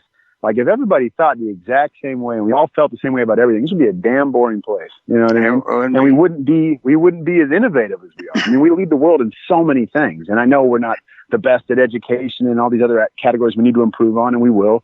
But like, we lead the world in a lot, and everybody looks to us for a reason. They always look up to America, They might be upset that, oh, you've been in our country too long, it's time to leave. But it's like, as soon as something happens, you're like, where's America? It's like, where's America? Come back. Yeah, exactly. You're spot on. Spot on. Anyway. Hey, just to note, I didn't walk up to Nate and say, hey, you're a motherfucker when I met him the first time. I did not do that. He had a big smile on his face. I couldn't picture Chris ever. I really, you know what it is, man? I've never seen that side of you. I mean, I'm sure there is that side as the guy who's been in combat, but from the moment I met you personally, you're always in a pretty good mood. I didn't even see that darker side of you from a few years ago, from the times I ran into you during that time. You're always a pretty positive guy from what I've seen. I keep a straight face and I stay positive. And believe me, there's a switch. And most guys from 75th, from the Ranger Regiment, most of us, and I'm saying this because it's honestly true. Most of us are like that. Now we got a few that are just always on, that just always want to just always want to be killing things. But most of us are the laughing kind of guys until it's time to go. And that's not a cool guy thing. I'm not being bravado. That's not. It's just, okay, switch is on.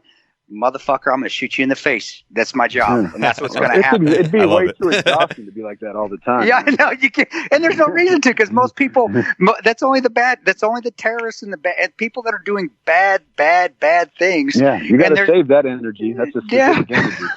you get that, but most time I'm completely happy, because I agree with Nate. We still, no matter what's even happening, even with this coronavirus going on, we still live in the greatest country in the world, and it's a blessing to be in this country. And for guys like yourself, Ian, and guys like Nate, I know we honestly believe that, even though we don't agree on anything. And this podcast, this episode reiterates that, reaffirms that right now. We don't agree on everything, but we still, hey, we still think this is the greatest country in the world, and we still can get along, even if it's only for 45 minutes. Then we're all going to hate each other. No, I'm kidding.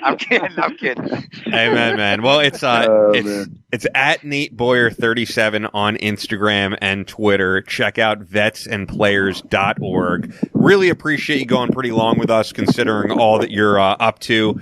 And hopefully next time in studio. Would love to have you here in New York. That would be killer. I appreciate it. Appreciate you, Ian, and appreciate you, Chris. Love you guys. Thanks, all right, bro. Let you take care of yourself. Go be safe, man. Take care of your family. We will. Green Berets lead the way.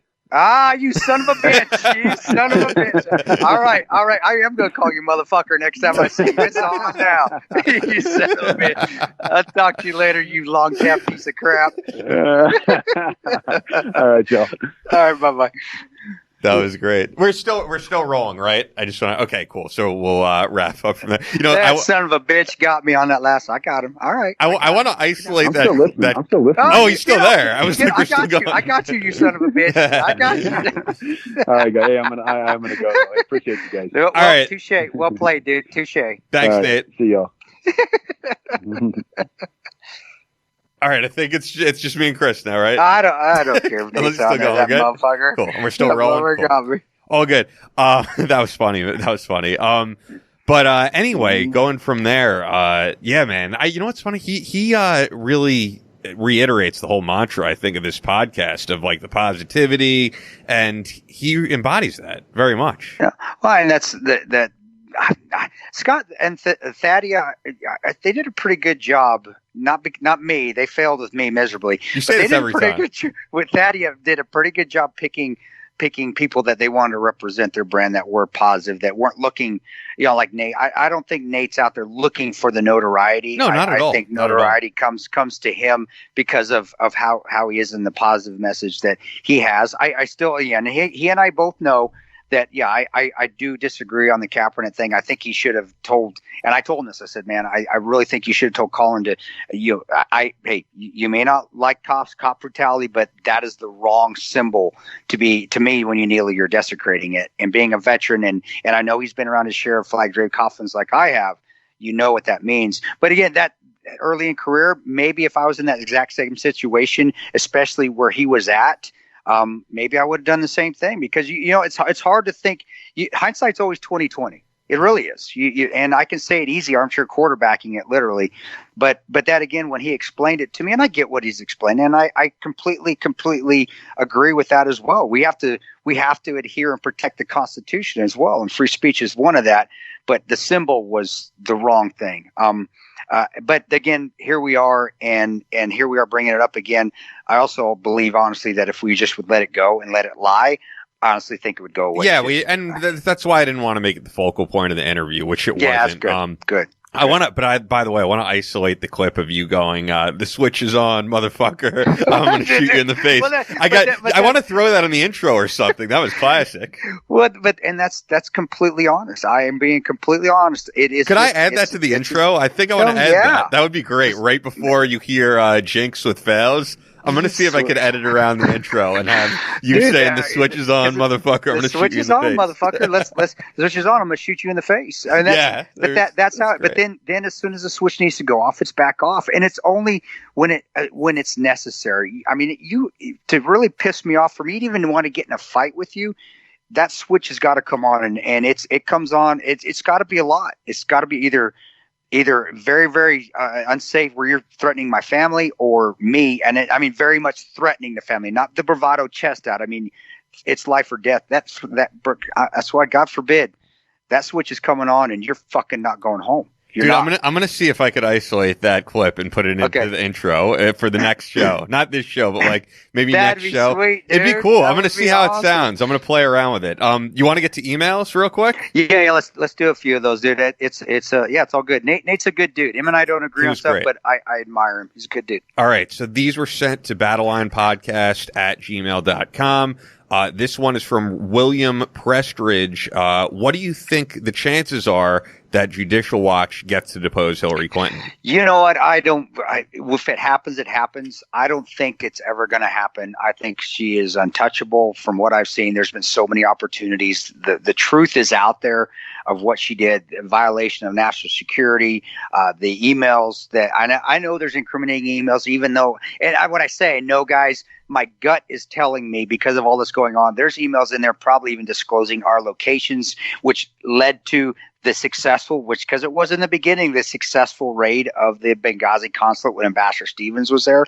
I even think there's more underlying things about why Christopher Stevens was there, and that he was actually targeted with help from our own government. I honestly believe that, and I'm not a conspiracy theorist, but do I find that it's ever going to happen? No. If it was going to happen, it would have happened. Judicial Watch, I know, does its best. Sometimes I know they've got this as like a pit bull. They're just grabbing onto it. They're not letting it go, which is great. Hey, but that's Jordan and Jay Sekulow, right? I've talked to them before. and very intelligent individuals as well.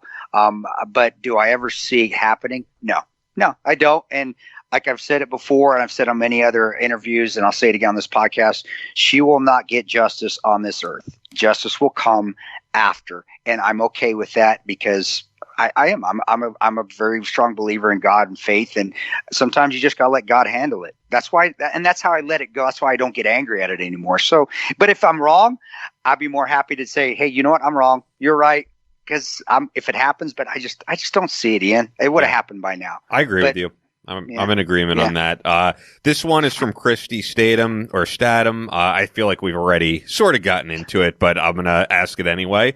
What are your thoughts on this COVID pandemic? What are you going to do to protect your family? And do you think it's overhyped? Wondering minds want to know. Prayers for you all, and God bless. Your friend and listener, Christy Statham, or Statham. Yeah, don't know if you pronounce it right. Christy's, oh, you know her. Okay. Yeah, no. Christy's been part of that the Tano tribe for years. So I've gotten to know Christy. Christy actually, give prayers to Christy. She's an RN. She's a nurse. So she's in the middle of this right now. I have to say, all medical personnel, they're really who we have to admire right now, because their job does not, they're not able to isolate. They got to keep it going, and they're going to be around the sickest of all of us. So They really are the heroes at this time. They are. No, and I said that during my Facebook Live yesterday. I said to the healthcare workers, especially the ones the ones I saw kind of were panicking. And Christy's not this. I'll answer Christy's question in a second. But it's, guys, this is like your Benghazi. And when I used to go overseas, and I used to, and for years, or going into combat zones, people would say, "Are you worried about dying?" And I would say no, but they would also say, "You also signed up for this. This is what you're going over. This is what you're putting your life down for." Well, God forbid, I don't want anyone to die, but also I'm also a realist. It's like war. People die in war. There's going to be some deaths here, or there already has been. But this is your 9/11. This is your time. I say it from The Simpsons. This is your time to shine. This is what you protect yourself. If anybody that knows how to protect themselves in this situation, it's you. You're the experts. God, take care of this, handle it, and be our shield, just like the military is our shield and against terrorist attacks. Be the shield against this virus. But Christy's thing, I think Christy knows better than I do. With me protecting family, I'm doing what we usually do. We haven't changed really a thing. We still wash our hands. We still use sanitizer if we need to. We're not hoarding it. We don't go out a bunch as it is anyway. We do a lot of stuff as a family, regardless at the house. My wife can tell you, I'm still the ranger with cleaning. I'll spend 3 hours vacuuming my house because that's how I've always been. And we clean. And so my house, there's no panic. There's no worries, because it just creates more stress, which could create bigger health issues. We can't go to the zoo. We can't go out because things are closed. But even then, it's our house is the same. It's the same as it was before, which is the hygiene that you have to have. And as a father myself, I can't show that there's a lot of panic because I am the head of the household, and I don't have a lot of panic, which is good. But I'm saying this to other fathers out there, or people, or single mothers, or mothers that are head of the household. You have to keep it together because your children will see that. And I know that's going to generate more panic within the household, which is going to cause more stress. With me, we're building forts. We do go shopping. If we go shopping together, we're careful. We always are. My kids aren't out there hugging on to people, breathing on everybody. We never did that before. But we're staying positive. I got a gym at my house too. So my 15-year-old boy, he's out of school. He goes down and works out, keep it clean. He's doing his homework because all the homework's starting to come in. So my house is really maintained its normalcy, which I do believe that most people still need to try to do. Maintain that normalcy in your life to reduce the stress, because even as you know, Ian, and because those that are out there know, the more stress you have, the more it weakens your immune system too, and the more likelihood you're going to get sick from. And be careful this day and age too, and also this time frame, the spring. This is when hay fever starts to come in effect too. So you guys are going to start getting sneezes, and you're going to start coughing a little bit because, hey, the spring's coming. You just got to still maintain that sense of calmness in your house, because especially if you're the head of the household, it's gonna trickle down to the rest of the house, and you don't want a stressed out house. It's stressed enough out there. So with me, it's not changed, Ian. It's still the same thing. It's still washing hands. It's still not picking your nose. It's still not eating your. Well, I eat my own boogers, but I've been eating boogers since I was 4. No, it's still the same, but it's still the same. And the blessing with me, I get to be home. I don't think people understand how happy I am that I actually get to be home for 3 months straight. I haven't had this in I don't know how many years. I am ecstatic that I get to be a dad. And it's amazing that you are able to remain that positivity, because I know you've said it on the show, you're losing out on a ton of money right now that, people would really love to have, Yeah, but that's why I always put money away. I always lived well below my means. My mom and dad taught me that. Always put money away. Don't get out in the extravagances. Extravagance should be being home with your family and getting to enjoy watching a Little League baseball game. Doing that's the extravagances. I have my truck, my house. I paid it off a long time ago. Not just now. I had it because, again, I think being here and now, and living and being with your family, and not having to worry about bills. I don't have I'm never going to have a Mercedes. I'm never going to have that $8 million house. I'm cool with that. That's fine. I have my little house in North Omaha. And right now, I have less stress on my life because I've put myself in a position that, not that I was ever worried this was going to happen, but I'm very blessed to be in a position that I can actually just almost be retired. And brother, I tell you what, and I know there's a lot of people out there that aren't like that, but still, you can still enjoy that time with your family. I'm going to go downstairs. We're done here, brother. We're going to go build another fort. I haven't been able to build forts since probably 10 years ago with so this is awesome. You can find a silver lining in anything. You can, and I really believe you can, even though it's harder sometimes than it is in others.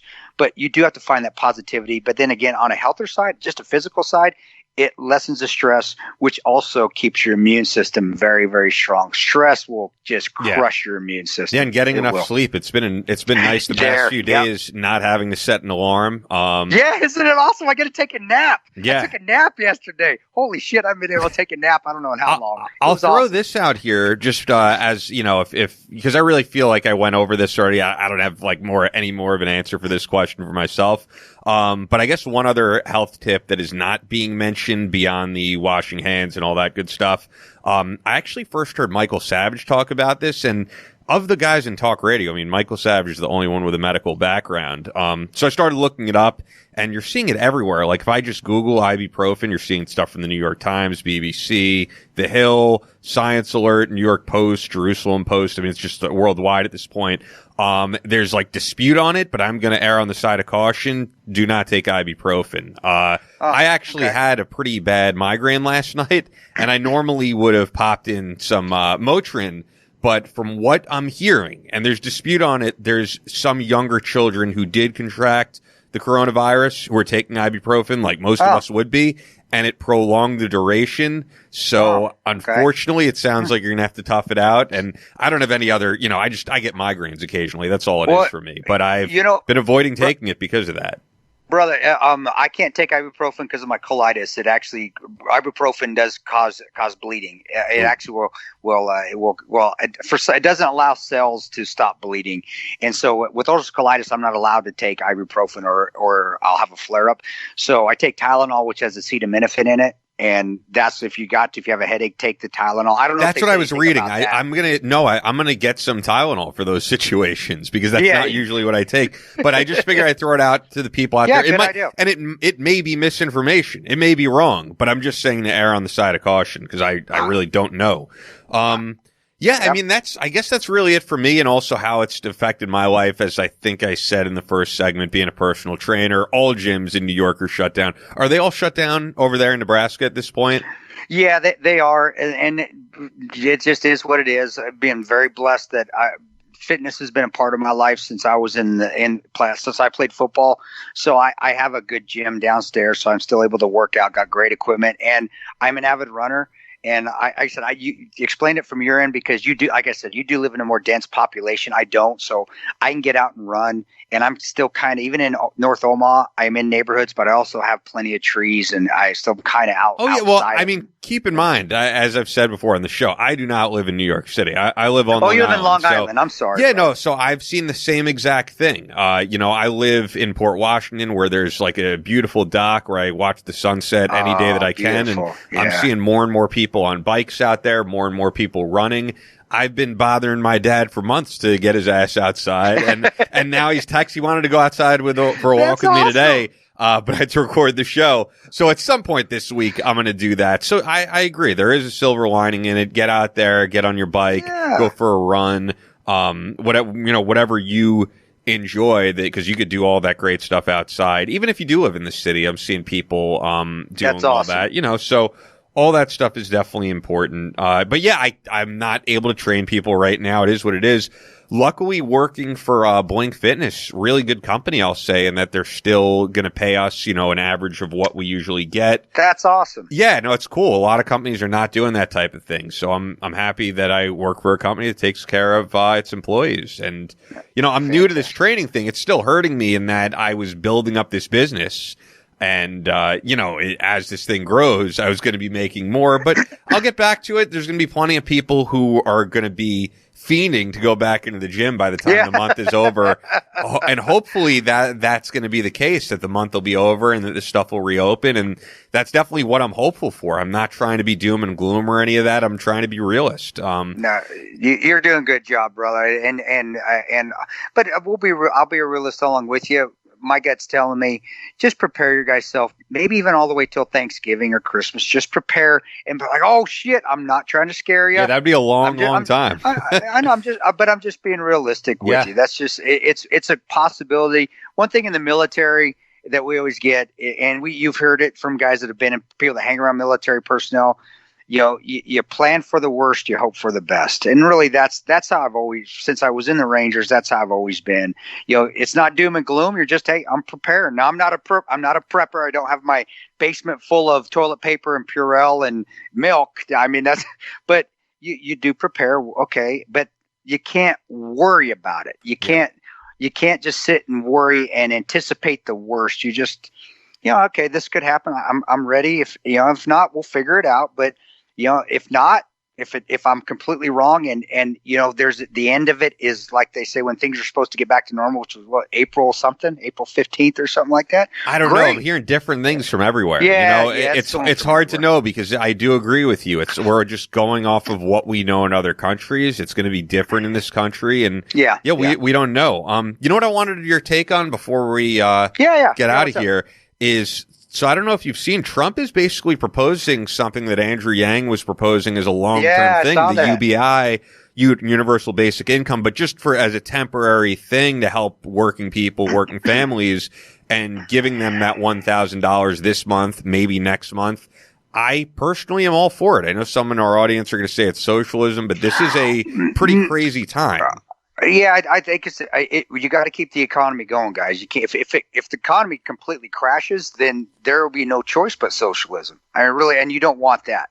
So No, I don't have as long as, again, the president just needs to go on TV or go on and just reassure this is only for this specific time, because I can't see the guys as the conspiracy theorists, but even just common sense people, because of the general distrust of our government, of any governments throughout the world. But just nowadays, people just don't trust any government. And I don't blame them, man. Look what happened to me. Yeah, no, Trump also said, I did see in his address, I mean, it's definitely different from Andrew Yang in that what Yang proposed would be for everybody. And Trump said, this isn't for like millionaires. We're not giving $1,000 to people who don't need it. He's like, this is families in need would be getting that $1,000 to hold things over right now. And you need it. Yeah. You got to have the basic necessities. I don't have a problem with it, but I do see what some other people are thinking, where this is socialism.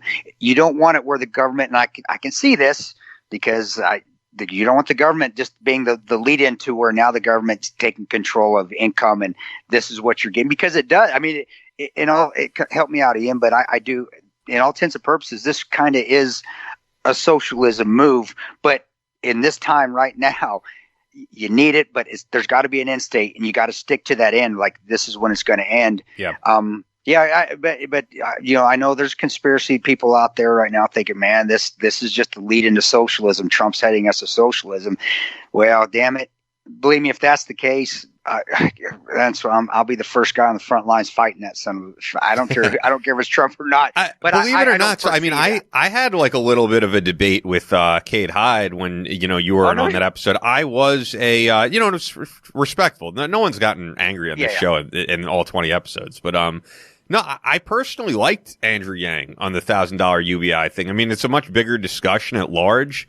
But of the Democrats, I really liked them. I mean, at this point, trust me, guys, I am not voting for Bernie Sanders. I can assure you. I think people are going to think I'm some sort of liberal or something. I mean, chances are I'll be voting for Trump. But, I'm also going to I think you and I are the same in that, the guy's done stuff I like, the guy's done stuff I don't like. I'm just not a fan of like the worship of the man. That I don't like. I don't like the worship of any politician. They're the most fallible individuals out there in anything. But in this particular instance, families are going to be struggling, and they need that help. And I completely agree. And you still have to have money going back into the economy, whether it's groceries, whether it's gas, or if it doesn't, then yes, our economy will fail. So there's got to be some money still being spent too.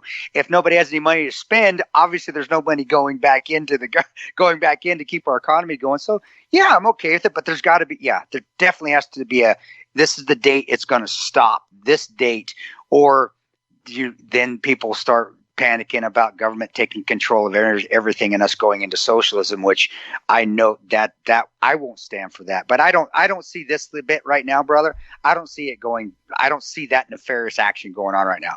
It's just we got to help people that aren't going to be making any money at all. I agree with that. Definitely. You got to. Yeah, and another thing I'll say about this time right now is there are all sorts of things you could be looking out for online. I can only speak for myself because I could just go by what my skill set is. But this time that I'm not able to train people at a gym right now, I'm doing these podcasts with you. I also do voiceover stuff. I get plenty of auditions from my agents and stuff that I just don't have time to do. And now I've been auditioning for everything. That's awesome. Yeah, there's a site for Amazon books, audiobooks. Believe it or not, I did a book a while back on the raw vegan diet. I am far from a raw vegan. I am not Joy Villa, who I don't even think is a raw vegan. But, the guy liked my voice. I did. So I haven't done that many audiobooks. I've really done 2. But I'm auditioning for more of those. While I have this time at home, I'm just going to use it as wisely as possible. So I'm sure whatever industry you're in, you listening, there might be some opportunity online that you might not even be aware of. So look it up. I mean, you might be able to make some additional income in some other ways. Yeah, find stuff out there, guys. Don't remain sedentary. This is the opportunity for just like Ian's doing. Ian's doing it awesome. He's finding another way. He's doing this. He's doing the special operations thing. Hey, there's an obstacle. Go through it. I can't go through it. Can I go over it? No, it's a little high. Can I go around it? Yeah, you know what? I might be able to go around this. Find a way. You don't quit. Just keep pushing on and pressing on. And it may not be what your dream is, but you got to find a way to keep grinding. And that's why I say that a lot now too. Just keep grinding. Figure it out. And, next year, if we're still in the same spot, maybe I'll be saying something completely different. But as of right now, I'm going to tell you, just keep grinding. Keep grinding, stay positive, and enjoy the little things. Zombieland. Enjoy the little things. Enjoy that time. My little thing is making a fort and playing with my son and watching. I get to watch a full episode of Peppa Pig with my son and not worry about me having to do anything on my computer or schedule a flight or answer an email. I can actually I love Peppa Pig and Universal Kids, Masha and the Bear. I didn't even know what that was. I know Masha and the Bears, and I'm loving every minute of it. I'm not going to watch that, but now that you mentioned Zombieland, I may have to watch Zombieland. It is great. Zombieland 2 was awesome. Yeah, that was a good one too. It was. Zombieland 2 is fit. Do the little things. Just find little things. And actually, since we got more daylight and it's starting to warm up in Nebraska, it's a balmy 45 today. We'll go out and play a little wiffle ball and play catch. I mean, when's the last time I played catch with any of my kids? Just these little things that you forget about. We're getting to do it now again. I think this is a blessing in disguise. It's like a reset, and we can better ourselves. That's to me. That's what I feel. But I'm also the guy that'll turn the switch on and shoot you in your fucking face. So we're gonna use that. We're gonna use that. You know what else I was gonna say? Just with a lot of what you're talking about and using this time and also what I just said, other ideas are coming to me. I know that in the history of me doing just this at large, prior to even this podcast and interviewing Spec Ops guys, you've probably heard it more than I have. There are so many guys in the community who have said, I want to write a book, but I don't have the time. I want to put these stories to paper. Here it is. Why can't I write a book like you did for 13 hours? If you're one of those guys, get started on it, man. And I'll be honest, man, you know who was one of those guys? Drew Dwyer constantly told me he wanted to write a book. If you're one of those guys, write a book. And it will help people. Your trials and tribulations, the adversity that you went through, whether you deployed, just even your time going basic training, you have no idea how much that helps people get through their normal adversity. And it really does help business leaders. Business leaders that haven't served, they look towards the military on how to overcome adversity and about teamwork. Just like what Nate just said, when you listen to it, Nate, not everybody in Nate's team got along, just like me. I didn't get along with everybody I served with, but we always found a way to make that goal happen. We found a way to get along when the mission needed to be accomplished.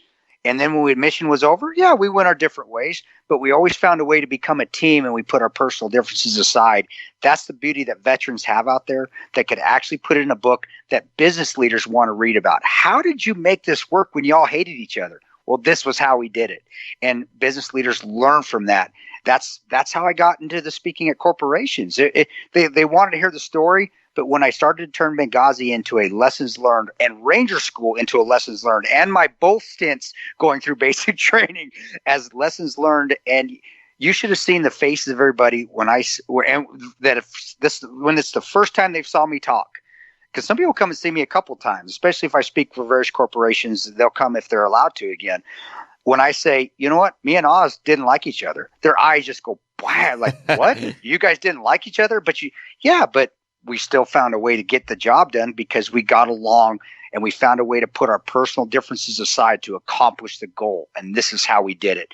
Every veteran out there has that story. And I'm telling you, corporations want to hear that because that's hard to do in a corporate setting. You have to almost make sure everybody, and you're always quelling egos in corporations. They want to know how we did that and also then succeeded on a mission, which can be quite complicated at times. And you have guys out there, you have those stories, and I'm telling you, you can help out this country. You don't have to run for Congress, anything like that. There's good politicians out there that are veterans, and there's some that aren't. You have to go to that route. Just tell your story, and I'm telling you, it will help. Somebody will see it, and it will help them out. Yeah. And I agree, man. I totally agree. Start writing, guys. And you know what? With Amazon now, you could self-publish. Yeah. Luke Ryan, who was on here, he self-published those books, the poetry book. And our friend Alex Hollings, I don't know if you know Alex. I'll have him on here at some point, but he's a Marine. He self-published recently. And some of the more successful books, too. I'm reading David Goggins' book, and I listened to, I think it was the first time he was on Rogan. He was saying that he went to all the major publishers, and they turned him down. They were saying to him, they were like, oh, there's no real market for like a black guy writing a book about special operations. And And David Goggins was like, he's like, I don't think these people have seen my audience. He's like, it's all a bunch of white dudes, honestly. He's like, they don't really care about my skin color. They just want to hear the story. And he self-published, and that book was a massive success because he knew he had a story people wanted to hear, and it wasn't about being a black guy in special operations. Although the book does deal with race. I mean, it talks about racism he experienced, but it's the type of book everyone will get something out of. So you never know. Just put that story to paper, put it out on Amazon, get the social media up, maybe even start a podcast. Now is the time to do all of that. You got time, and even if that all doesn't happen for you, just getting it out on paper is very, very cathartic. It's very therapeutic. It really is. That's how messed up I am. I've had to write 3 books. That's how Jack. I've been blessed with a fantastic publisher in Hachette, Grand Central Publishing, or Hachette has so many different avenues. Center Street Books is the one I fall under. That's their faith-based division. But Ian is spot on. If you don't have that avenue to do it, then self-publish, and Goggins is a perfect example of how it can be successful. But to me, successful doesn't always mean book sales as well. It just means getting that out there. So somebody, I guarantee you, someone will find it, and it will affect one person's life. And if it affects one person, guys, you succeeded. That's because you will save one person's life out there. I guarantee you. I would put money on it in Vegas that somebody will find it, whether it's published by a big publisher or you self-publish it. But if you get on paper, somebody will find it, and it will resonate. Your story will resonate with someone that needs to hear it. It will find where it needs to go. Yeah, that's mission accomplished right there. Yep. As we exit here, got to let you guys know again, and be sure to check them out. I know a lot of you are. Now is the time that a lot of you are looking into ammo. Fort Scott Munitions is a manufacturer of multi-federal patented solid copper and brass CNC spun ammunition that is designed to tumble upon impact in soft tissue, leaving devastating wound channels for faster bleed out and quicker incapacitation. This ammunition was originally developed to innovate and improve on the standard of military grade ammunition design. It was found that not only did the TUI ammunition outperform competitors in the self-defense industry, but it quickly became apparent that it would be a top contender for hunters alike. With the ammunition being CNC spun, the tolerances are some of the tightest on the market, ensuring that you receive the same results with each pull of the trigger. Fort Scott Munitions is available throughout privately owned businesses in all states, as well as directly online through fortscottmunitions.com. That's www.fortscottmunitions.com.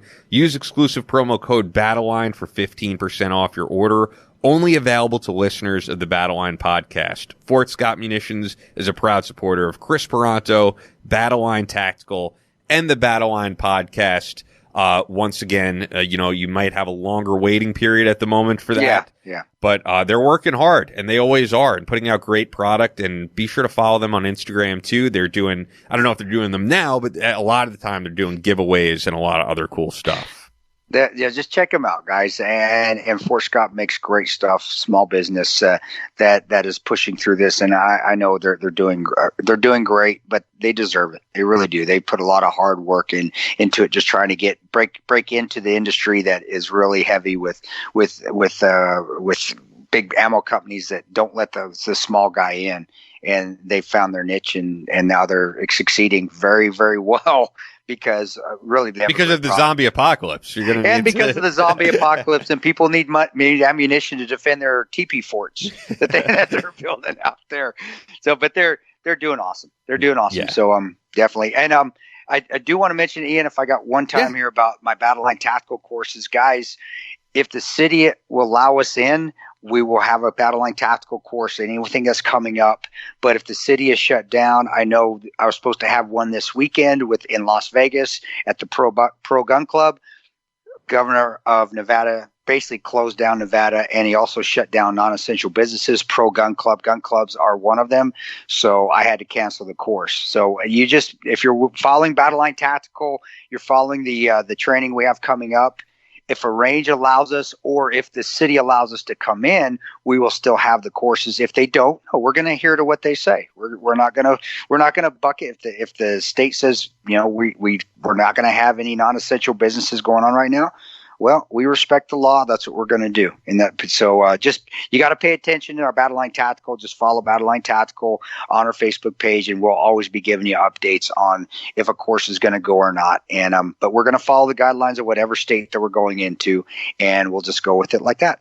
Yeah, and I can't blame Nevada on that one. I mean, just when you're walking around a casino, that is probably the most germs being spread. Yeah. And I love my casinos. I'm going to miss taking trips out to Mohegan Sun for a while. But I mean, those are probably, I know people think of like gyms and all that, which is where I work. But I mean, the amount of people touching those buttons and then the amount of elderly people in there. I mean, my grandpa was a guy who went to Atlantic City every weekend religiously. My dad would call him a Seventh Day Casino. That's how he described him by religion. They should not be in casinos at this time. So I get it. And that's their economy. And that's no problem with me. I am very flexible. I'll roll with the punches on this. I understand the threat that's out there. I understand that also, also, there's a panic out there a little bit. I do see it.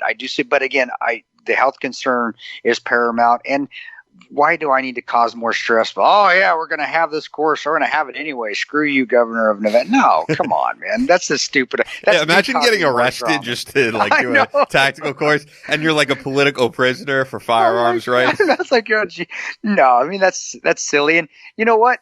That thing too is they're probably going to shut down the airport too. So I get into Vegas and not be able to get out. Like, I'm stuck in Nevada, living in so. But again, we will always adhere to what the range has us do, and also, accommodations. The hotels are all shutting down, so we got no place to stay to. So, guys, just we'll do it if we can. If we can't, but I will always let you know. And of course, I will always refund your money if you've paid for a course. I'm not going to hold on to your money. We'll get it back if you've already paid for it. Yeah, Chris is always honorable. I can tell you, just as someone working with him, man. And I know we got to get out of here. The one thing I was going to say though that was funny that you're saying is there's a lot of younger kids who are like, oh my God, these flights are so cheap, and they're trying to hop on planes. So I'm good friends with Covino and Rich over at Sirius XM. I still stay in touch with them. Do you know them, or because I know of them just because of being on Sirius? No, I know. I'm pretty sure I'm going to get them on the show at some point when they're back in New York. Awesome. Yeah, those guys are great. So Steve Covino, one of the hosts, was saying, his brother who lives in Jersey. He's like, I've been telling my brother to come visit me in LA forever, ever since they moved out there. And his brother just never does it. And now he's finally like, oh my God, these flights are so cheap. I could fly to see you in California for $120, and he's going to do it. And Steve is telling his brother, he's like, dude, don't you realize there's nothing to do here? Everything is shut down. Like, he's like, all this time that I told you to come here and you can see all this cool stuff, like you're not going to be able to do any of it. But the flight is but he's right. The flights are so cheap right now. I got my flight to Vegas. I got it refunded. My flight to Vegas, first class flight to Vegas, $220. I think I was the only one on the plane too. And I was going to stay at the Westin Resort there outside of Boulder City. It's in Henderson, $100 a night for a King Deluxe room. But then I called them and they said, well, we don't know if we're going to be open. And that's when I started to check to make sure the gun range was even going to be open. And that's when I found, oh, wait a second, nothing's going to be open. So yeah, guys, just enjoy yourself. Stay at home. There's no need to get out there necessary travel. If I have a course, Battleline Tactical, we'll hold it. But of course, we're going to hold it based off what the state's regulations are. So let's just go with that. But that's hilarious. And Covino and Rich, that's not Octane. Tell me the. Well, Covino actually is sometimes a DJ on Turbo. And Turbo. Covino and Rich are on Faction Talk. And I still talk to Rich more, but Rich has said, and he just had a son, Benjamin, but he said when he's back in New York, he'll come on the show. So we'll get them in studio at some point. I love those guys. Love to have him on, brother. I love Covino on Turbo. He's hilarious. He's a funny guy. Most off the cuff things. Oh my God. And I that's listen to Octane and Turbo. Faction not so much, but I do listen. I used to, but some of the music is too thrash. They have a more thrash stuff on there, and I'm not into thrash metal. But they do good. But they are funny guys. But Covino, I always listen to Turbo, and he's just hilarious. Says the funniest things. Nice, man. I'll tell him you said that. I'll send him this clip. But we got to get out of here. Thanks again to Nate Boyer. Great guest. Check out his stuff. Check out MVP. And we're out of here. We'll be back on Monday. As long as this studio stays open, we're going to continue doing these and kicking ass and supporting our sponsors. Definitely. I got you. Everybody, God bless y'all. Stay safe. Stay positive. Just chillax out and enjoy the vacation, and take a cue from me in there too. So you hear any panic in his voice? Nope, he's laughing and having a good time. Just embrace the suck and roll with it, and we'll get through this. Yeah, man. All right, I'll talk to you later before they kick us out of here. Yeah, I'll talk to you later. All right, take care, buddy. All right, see you, man.